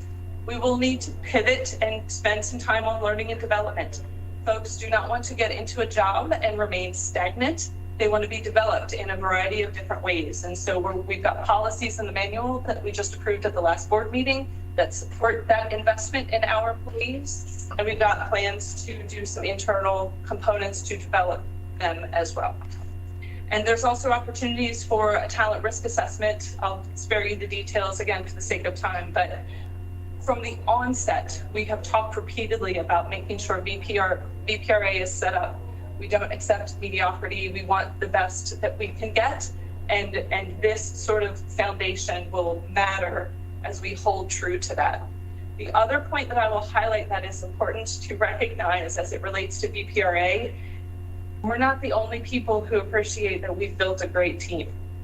We've already talked through the executive director's report, and we're partnering with Amtrak and with VRE and with folks throughout the Commonwealth who see the good people and the good work. And they see how we're getting things done in a very positive and diplomatic way. There are other people who appreciate our talent too. And so we need to make sure we invest in those that we have so they don't get poached from other organizations, right? It's something to be very proud of, and it's something to be aware of and cautious as well, because our team is filled with people with transferable and marketable skills. Happy to field any questions if you have them. Otherwise, I'm going to turn over to Pam Ash, who is our Director of Human Resources, and she is going to walk us through the compensation project. Pam? Just very briefly, this slide, it shows the mission, the vision, and the employee value proposition. We talked about this at our last meeting. But this was the employees coming together to focus on, what they were all about, what their mission was, and what their vision was. And I just think that's exemplary, and it really shows the beginnings of a really strong and positive culture among the workforce. So anyway, I just wanted to mention that. Thank you. Appreciate this. Another question that I had was, saw in a previous report that we had 3 interns that we had brought in. And I would like to know if we've ever captured why they've, been able to come here or would look to come here, or would even look to foster a career here. I think capturing that would be pretty vital to, what we do in the future to attract more people like that. When they first came on board, I personally spent time with them to understand where they were in their journey and where they wanted to go. So we've had those conversations, but I think you're spot on. That's a program that we need to grow, and we need to, and we'll do this as they exit. What did you like? What didn't you like? What should we have done differently? Because that's really where we're going to get our talent. I would suggest we have a sample of one here. If you Yeah, I'm open to questions. Ask him how nervous he was when we first talked. No, don't do it. Last during lunch. I just wanted to add, as you can see, Joan and her team and the entire VPRA team has been busy the last year recruiting and everything, but Joan did actually take time here a couple of months ago, and I think it was right after the last meeting, and spent the day with VRE and spent the day with our staff, and had a lot of good dialogue, and we're able to introduce Joan to, a lot of our team and stuff like that. So as that, we just continue that partnership. More specifically, Joan taking the day out of her busy schedule to come up and visit us gives you some indication, or should give you some indication of what she's doing out there. So I commend her. Thank you. So we want to talk about what our current compensation philosophy would be and what we're trying to accomplish through our compensation. Let me start by saying we put this compensation philosophy together working with Mercer to do a study to look at the information we have on. And with the philosophy we're going to be putting forward is designed to help us achieve our goals. Sustain, promoting, sustaining, expanding the availability of commuter rail and economy law. This will also, our philosophy, we believe, will also help us to attract, develop, reward, and retain top talent. We're going to be able to do that by focusing on 4 key things. 1, align with the market. 2, calibrate to business needs. 3, be performance-oriented. And 4, be career-driven. As Joan had alluded to, our new employees, they're not looking to come there and be stationary and not develop and grow. So our philosophy is focused on achieving those 4 things. So I'm going to talk to you a little bit about our structure. The compensation structure has 4 career streams with multiple career levels in each stream.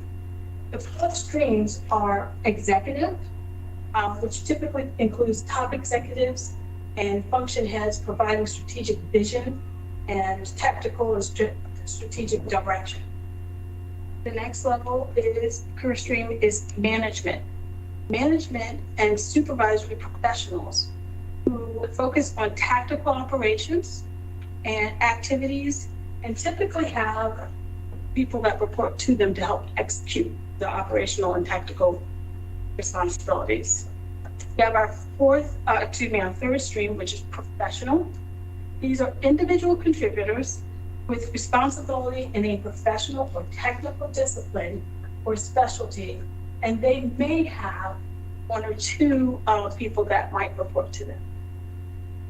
Our 4th career stream is that of the support. Individual contributors, again, who provide organizational and related support and service, as well as roles operating in support of daily business activities. So if you're thinking about administrative support there, you're thinking about technical and production in our craft rooms.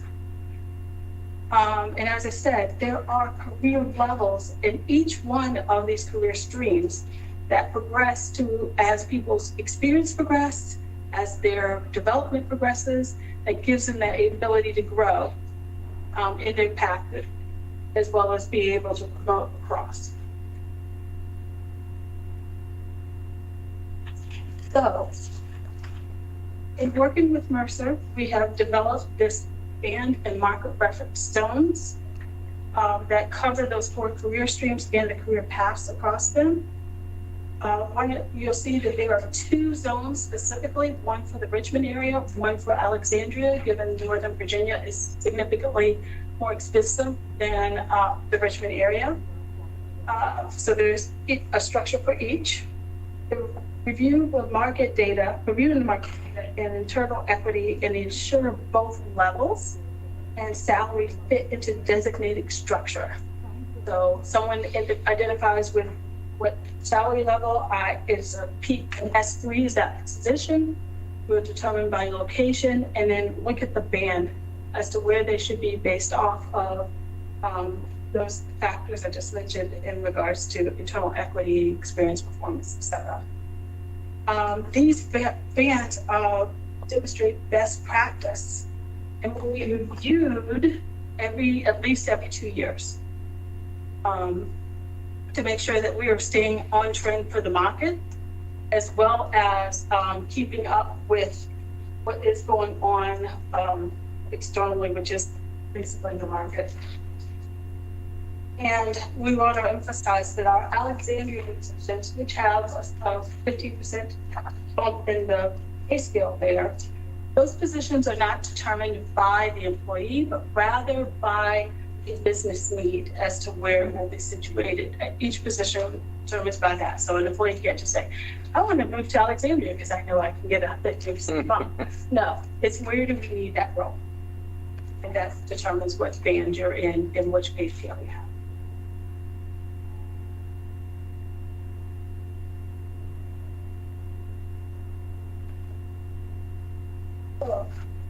Let's talk about fiscal year 22. So we just closed out fiscal year 22, and we need to make decisions about how we're going to reward our current employees. We have, as they've stipulated, 38 employees, 3 of which are not full-time FTEs. As we make decisions on how to reward these people, we're looking at this whole past year. We have determined that we will offer salary adjustments to regular full-time employees with a solid performance rating or higher of 5%. Those folks need to have been hired before April 25th. And this 5% is actually in line with what the General Assembly approved for state employees currently. And given that 18 out of our 35 employees currently came to us from other state agencies, we feel like that'll also align with their expectations.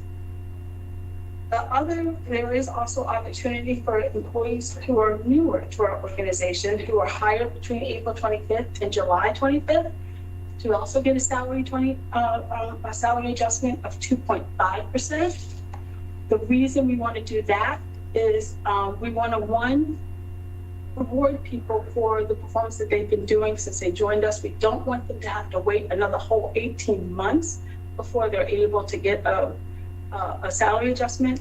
And 2, we also need to stay competitive with the market because, as Joe says, people are getting 2 or 3 offers when they join here. We know we've had employees that have been solicited by other organizations at this point, but we want to make sure they're rewarded, we understand their value, and continue to remain committed to us and the work that we do. So, that said, we still have significant amount of work that we need to do in order to make all of this come alive. First thing, we need to finalize our fiscal year 23 approach, how we're going to handle rewards and the process for that. We also need to develop compensation manual that highlights our policies and philosophy. And then we need to communicate that out to all of our employees so they understand what to expect. All right, any questions for Ms. Walsh or I do have a question. How does your pay scale relate to if you were a state employee? Is it a big difference? Is it very similar? No, it is not similar. Being that we are not covered under the Personnel Act, we have the ability to be more competitive in the market. So our pay scale for our positions, one is a broader scale that enables us to be more competitive and typically is higher than what this pay is paid. And that's why I thought maybe you were getting a lot of state employees. When you made that comment, a lot of state employees were. Well, we didn't inherit. We were lucky enough to be able to get some talent from DRPT when we were first getting started. That wave has pretty much ended. And now we're attracting more of the external market folks, and that's what we're seeing join us. Okay, thank you. Yes. One of the eligibilities with regard to personnel and current VRS health insurance, are they eligible for the same? Yes, so we do participate in the state's benefits program. Okay. I mean, that's medical, all the medical, we have similar, we have medical, the retirement, all those major categories. We do participate in the state plan as they are written, so that is part of what we have as a part of our compensation package.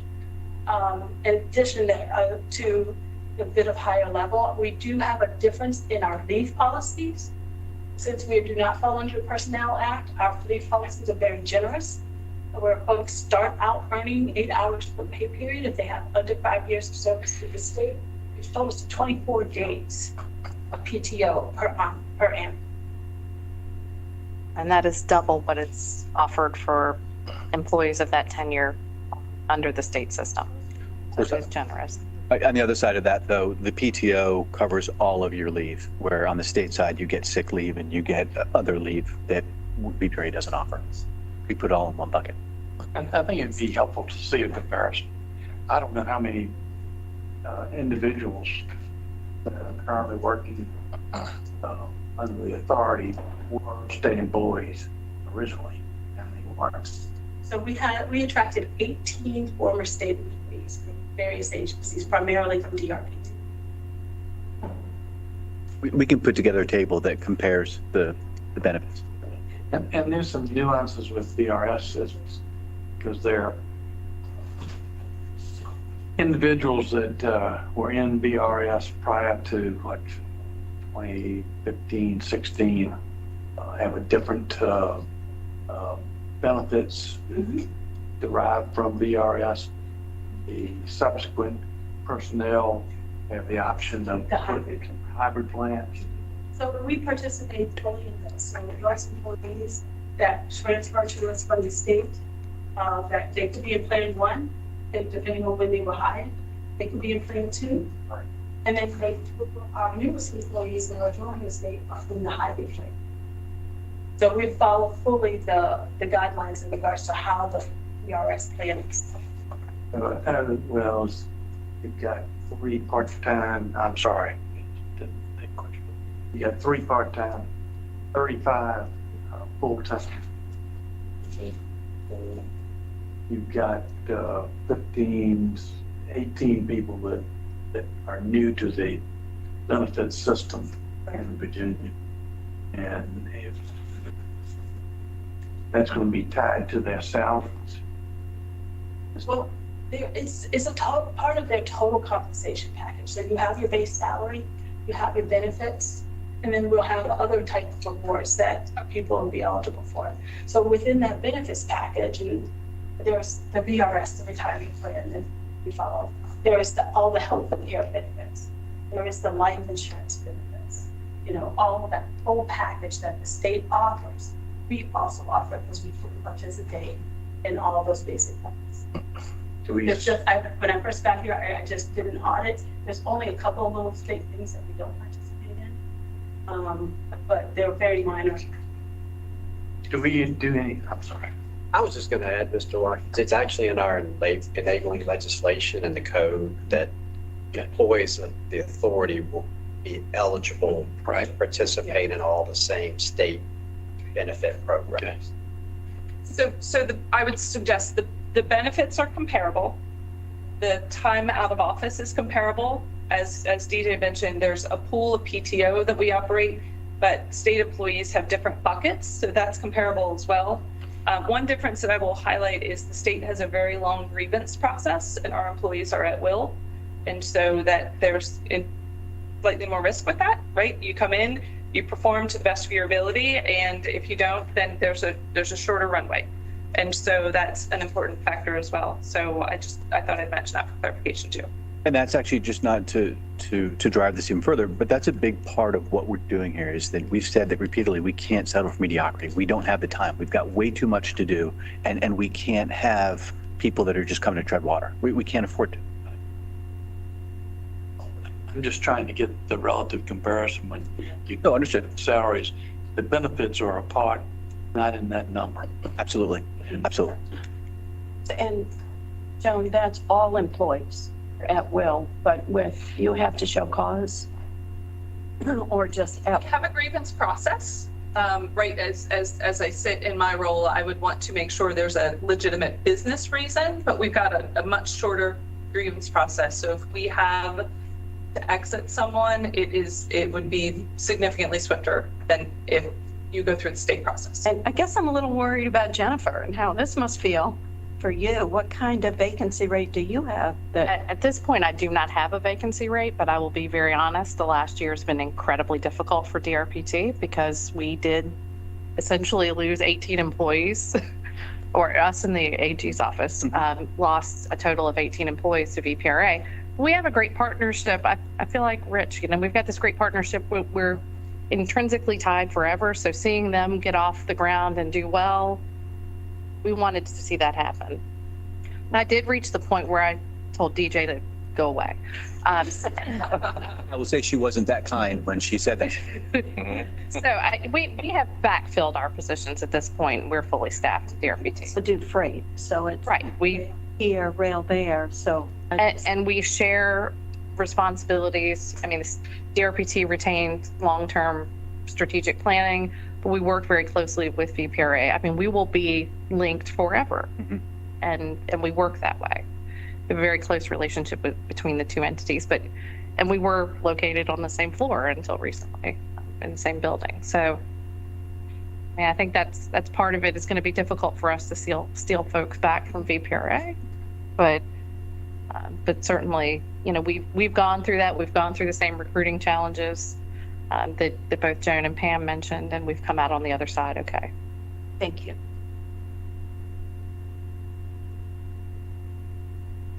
All right, thank you.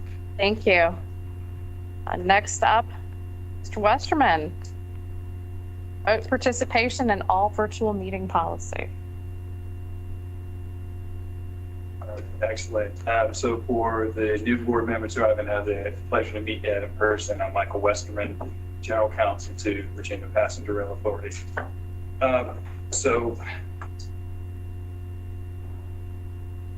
The board is being asked today to adopt a new remote participation in all virtual meeting policy. Some of y'all might remember last September, you were asked to adopt a similar policy. So why are we here again less than a year later adopting a new policy? The reason is because the law changed in 2022 that under HB 444, effective September 1st, 2022, there is a new policy that permits public boards like ours to conduct remote participation for individual members and have all virtual meetings. And those are two distinct things. The law also requires the board, each public body, to adopt a written policy by a public vote before it can utilize these new procedures. So this being the last meeting before the law goes into effect, it's time to adopt a policy that allows us to use the law. And the law has become more streamlined, I would say, and a little bit more flexible. So the two concepts here are all virtual meetings and remote participation. All virtual meetings are when physically for a meeting.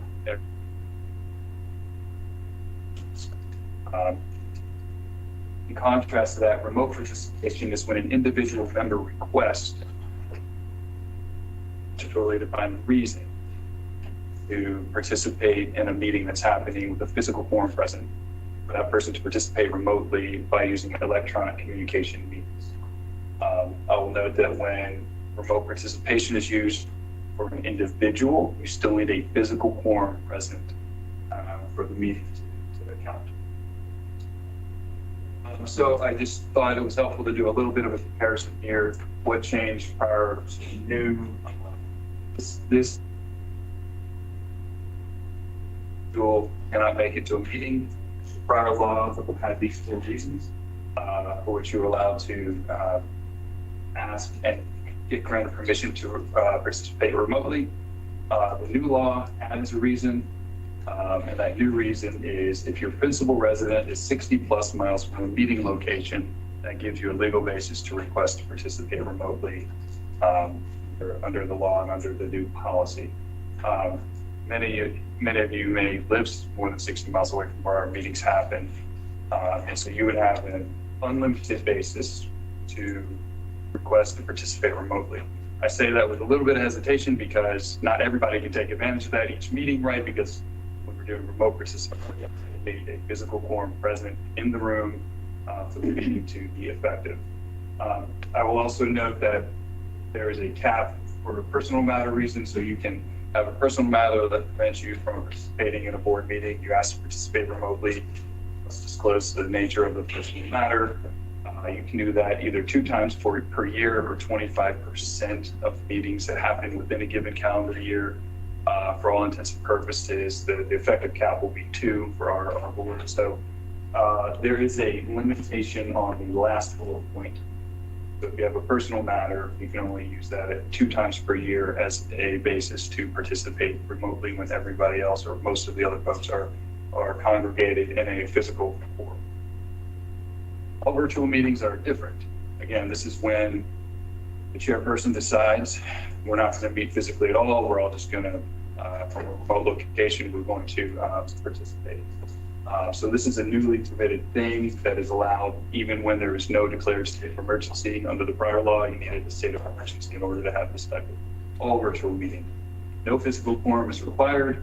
It has limitations. Do it either 2 times per year or up to 25% of the meetings that occur in a year. Again, for our purposes, effectively 2 times per year. Do not have consecutive meetings be all virtual. So if we have 4 meetings per year, we do 1 in 3, 1 in 4, 4. We cannot have back-to-back meetings be all virtual. And then no more than 2 members can gather in one. So 5 of y'all can't go to Rich Dalton's house and participate in an all virtual meeting. 2 can kind of congregate together in one remote place. Otherwise, everybody has to essentially be in their own space, participating remotely. All right, so what would our proposed policy do? I think the board received a draft policy that reflecting this new law. See. It has maximum flexibility. So if an individual member requests remote participation, we'll do that through a form that we'll create. It'll be a very short and simple form. The chairperson will have to be compelled to grant a remote participation request as long as there's a legally sufficient basis for a request that mirrors our prior policy, which is the exact same. As long as you have a valid legal basis, the chairperson must grant the request for an individual to participate remotely. All virtual meetings will happen when the chairperson deems it necessary or convenient. Again, we can't do that more than twice a year. We can't do back-to-back all virtual. The law requires that these rules apply to each committee and subcommittee of the Rail Authority will be subject to the same rules. So the Finance and Audit Committee, if they meet 3 times per year, they could do all virtual meetings, but could only do that for a maximum of 2 and could not do back-to-back all virtual. If that was sufficiently clear, if there are no questions, it would be the appropriate time to make a motion to adopt the policy that was drafted and presented to the board members for approval. I would make that motion. I'd be happy to move approval of the new policy. Motion by Ms. Bulova, Second. second by Ms. Drake. Yourself, any further discussion? Yourself, would you call the roll? Ms. Bulova? Aye. Mr. Delandro? Aye. Ms. Dorsch? Aye. Ms. Drake? Aye. Mr. Facette? Aye. Mr. Hall? Aye. Mr. Mormon? Aye. Mr. Payne? Aye. Mr. Spore? Aye. Mr. Watkins? Aye. Thank you, Mr. Westerman, but you can stick around and talk about committee assignments. All right, committee assignments. I'm going to give a little history, 2 minutes of history.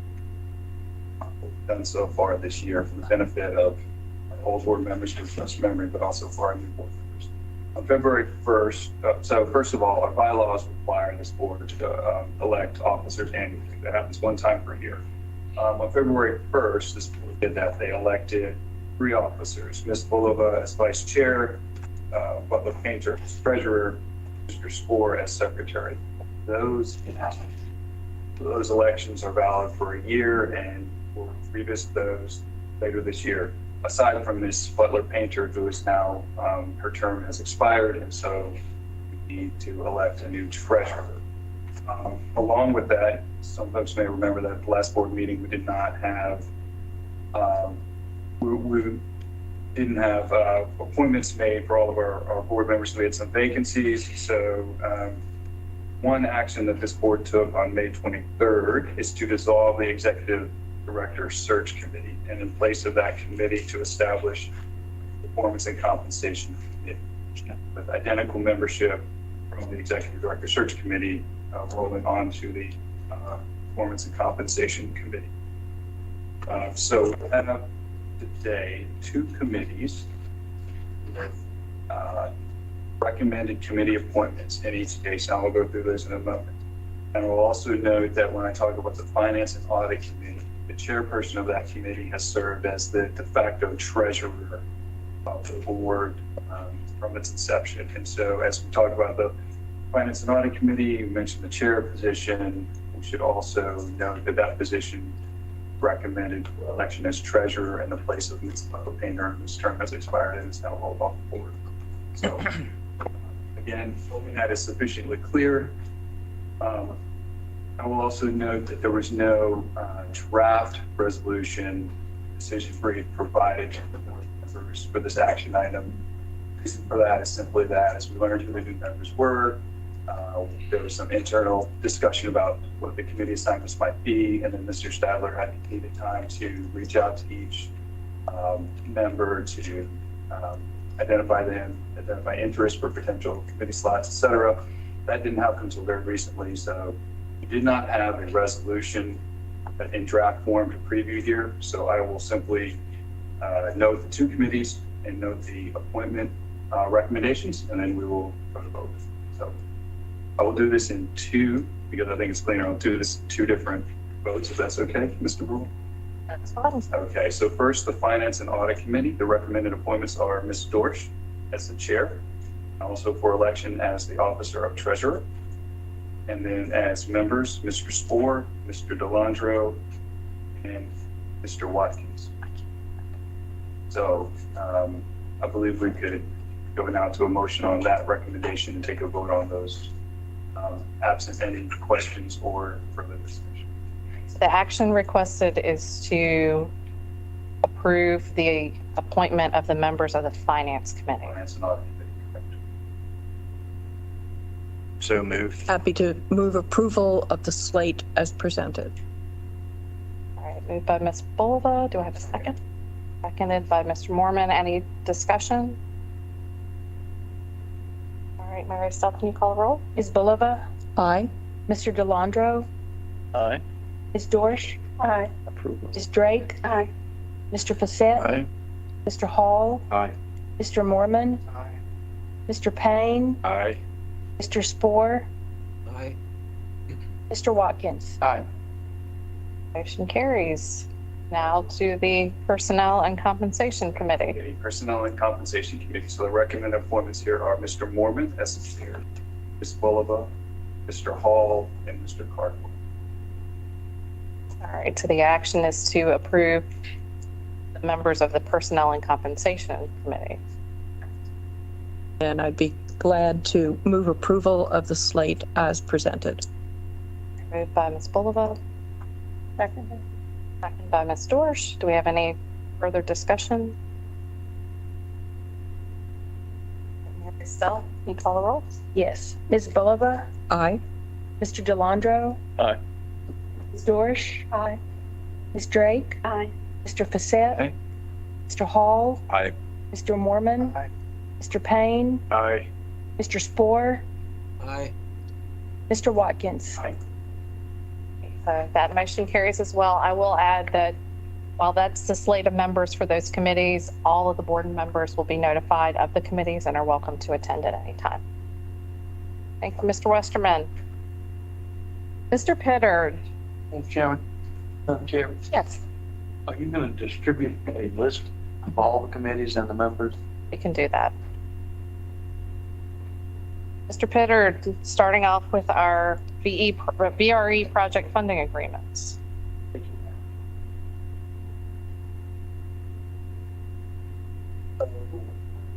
As you know, and I guess this wasn't the partnership with VRE reality, and I made these slides weeks ago.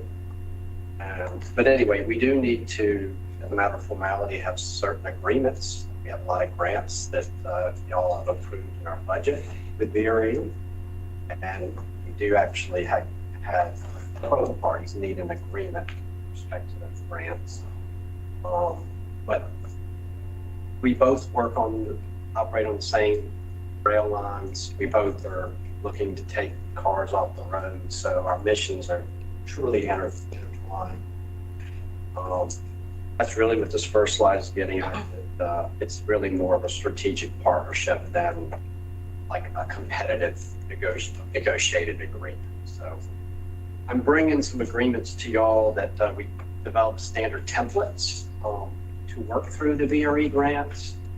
And they're mirrored after years of working at ERPT with VRE. We had a master agreement, we called it, for their grant agreements. And then we would do a grant would come up, we'd do a sub called project agreement, which didn't go through the long list of terms and conditions that are in that master. And we basically have chosen to mirror that same process with some slight tweaks that both parties have made in the draft agreement. And here, I think the main point is, we're here asking for your approval for executive director to move forward with signature of the master and then subsequent project agreement. And the reason for that is you see there's no $20 million of grants that are in the budget related to working with VRE. And their projects, I think we heard earlier, Mr. Dahl talk about a project that's, their projects help us and our projects are helping them. So we need that contractual agreement process set up. Looking for your approval on that. And then in addition, VRE, we provide rather necessarily operational funds, but it goes towards maintenance and track access. And then also some fees for dispatch that the Class 1 railroads, CSX and Norfolk Southern, as well as Amtrak for access to Union Station, charge to VRE for using their lines.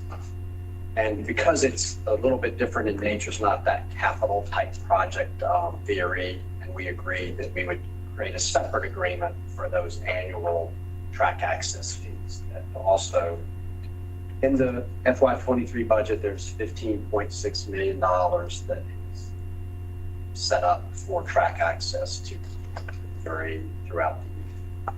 And that is, once again, long-standing mission at ERPT, where we provide 84% of those fees. The only other item I'll mention here is long-term. We build out the corridor, and we talked about having our own 2 tracks of passenger from Fredericksburg to Washington, D.C. When that happens, the hope will be we get that corridor. At that point, VRE will be operating on our tracks, and we won't be paying CSX those fees. But that's a ways down the road, 2030. So at that point, this agreement will need to be worked and decide, is there or the other direction costs to them 60%. Where we stand as far as paying maintenance. That's good. To the Class 1 railroads and to Amtrak for maintenance. So with that said, I do have 2 resolutions. One is for your approval for the master agreement and moving forward those project agreements. And then part of the resolution is give your approval to us to move forward with the agreement for the track access fees with VRE.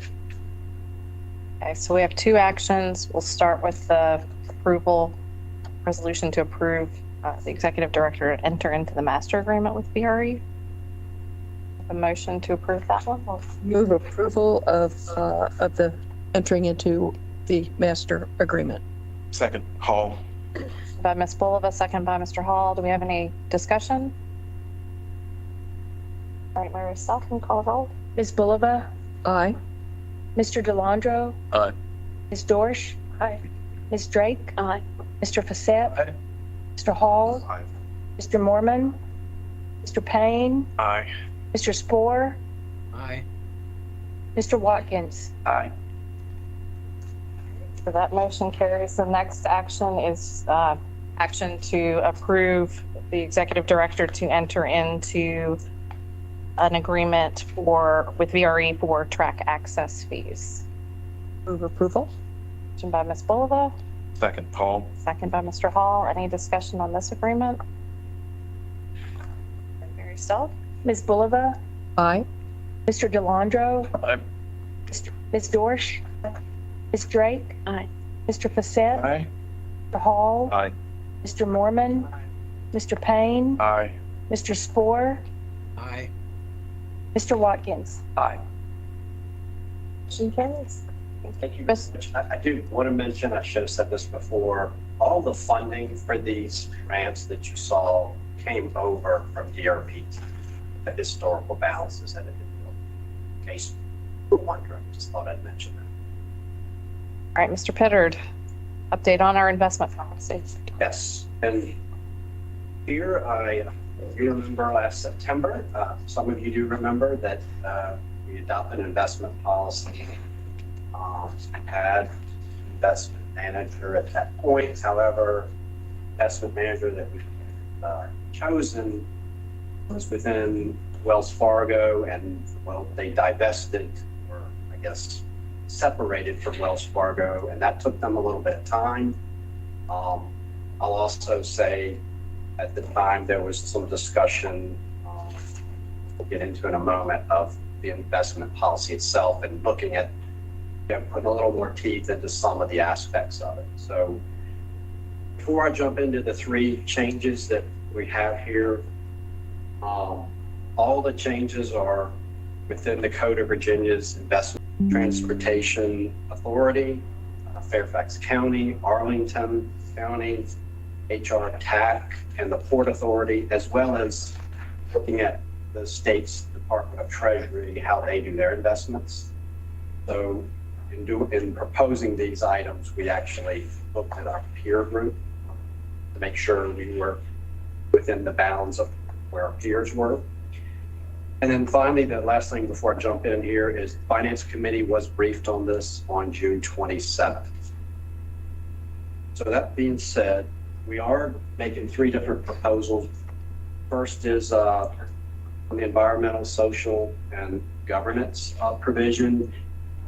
And I want to, before I jump too far here into the detail, I do want to thank Mr. Facette, because when we first adopted this policy, we had a very broad brush statement to say that wherever practical, we would implement ESG principles. And he challenged me at the board meeting to say that that's too broad, it's not detailed enough. And so I did want to point that out. It's taken us a little bit of time. Some of that is actually getting the investment manager contract going. So with that being said, what I would say is from our peer analysis, I do think what we're proposing here is leading edge, because most of our peers, and we looked at a lot of policy, not just the peers I've mentioned, we looked at a lot of policies across the country. And most of those policies are really vague when it comes to ESG. They say you should incorporate this, and then they give a few sentences of what ESG is. So we kind of are on the leading edge here, where we're actually implementing it within the way we'll do our investments. That being said, we don't want to, the policy is written so that hopefully it can supersede if there isn't a change with our investment manager. So we didn't want to make this too detailed. And that's either a change with our investment manager, or the investment manager changes the way they do their ESG scoring. So we tried to come up with a policy that was general enough that it could survive any sort of change. And I'm not going to read this, but I'll get to what it's actually accomplishing in a moment. So this is just a little background on Allspring Global Investments and their ESG process. And I'm not going to read all the words here, but the main thing is they do have their own process within their company of how they do ESG scoring. And it involves both, I guess there's actually in the industry, certain companies that do this sort of analysis as a matter of their business. So Allspring is using both that type of industry generated data, but then they also do their own analysis within their own company. And they take that all that analysis, and at a high level, they come up with a score for each investment of 1, 2, 3, 4, or 5. And 5 on an ESG principles scoring very high, 1 being you're not doing too well. And so that being said, we intend to use that scoring, and what we're proposing, if you go back and read the policy, what we're proposing is our average score, we would end up with an above average score on an ESG framework. And so the 1 through 5, above average would be at least a 3.5. So if we buy a corporate bond or a corporate note and it's rated a 3, then we're going to have to get a corporate bond or some commercial paper that's rated a 4 or 5. And so we're trying to keep it somewhat simple, but we're also trying to say we're not going to settle for just average. The other parameter here you'll notice is we're not going to allow any investments in corporate notes, corporate bonds, or commercial paper. That's what this applies to, of a score of 1 or 2. So you need to, the investment vehicle will need to have a rating of 3, 4, or 5 for us to allow Allspring to make that investment. The next change involves an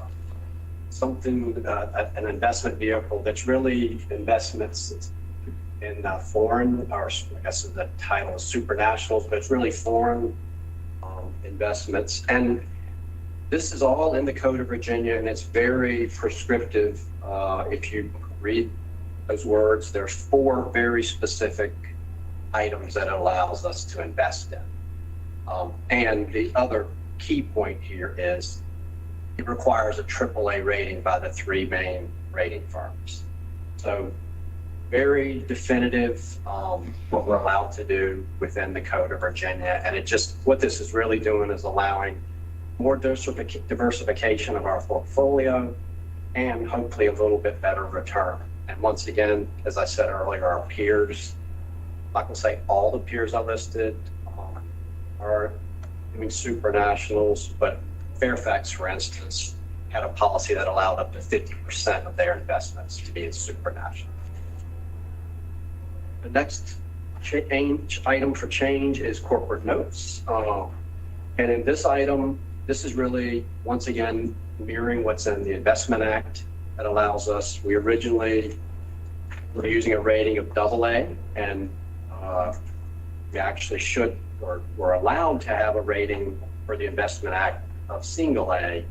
And I think this, as I said about the supranationals, it's the same thing here. 1, to help improve return, but also it's the diversification aspect that's probably the most important here in my mind, because in the AA field, it was, not completely, but it was mostly related to financial institutions. Whereas dropping down to single A, which is allowed in the Investment Act, it broadens, as you can see in the pie chart, it broadens the field of the potential investments. So with that, I would gladly take questions. Questions from Mr. Putter? But you're allowed to invest in any municipal bonds? Yeah, They classified it. So this is, I'm strictly, Mr. Watkins, just amending the existing policy. So we have, I think it's 12 different categories of investments, and it's most heavily geared to municipals, U.S. government securities. Okay. Thank you. All right. Any other questions? Just one other question. What's the platform that Allspring uses to trade on? Do we know that? I believe it's Bloomberg is what they were working through the other day.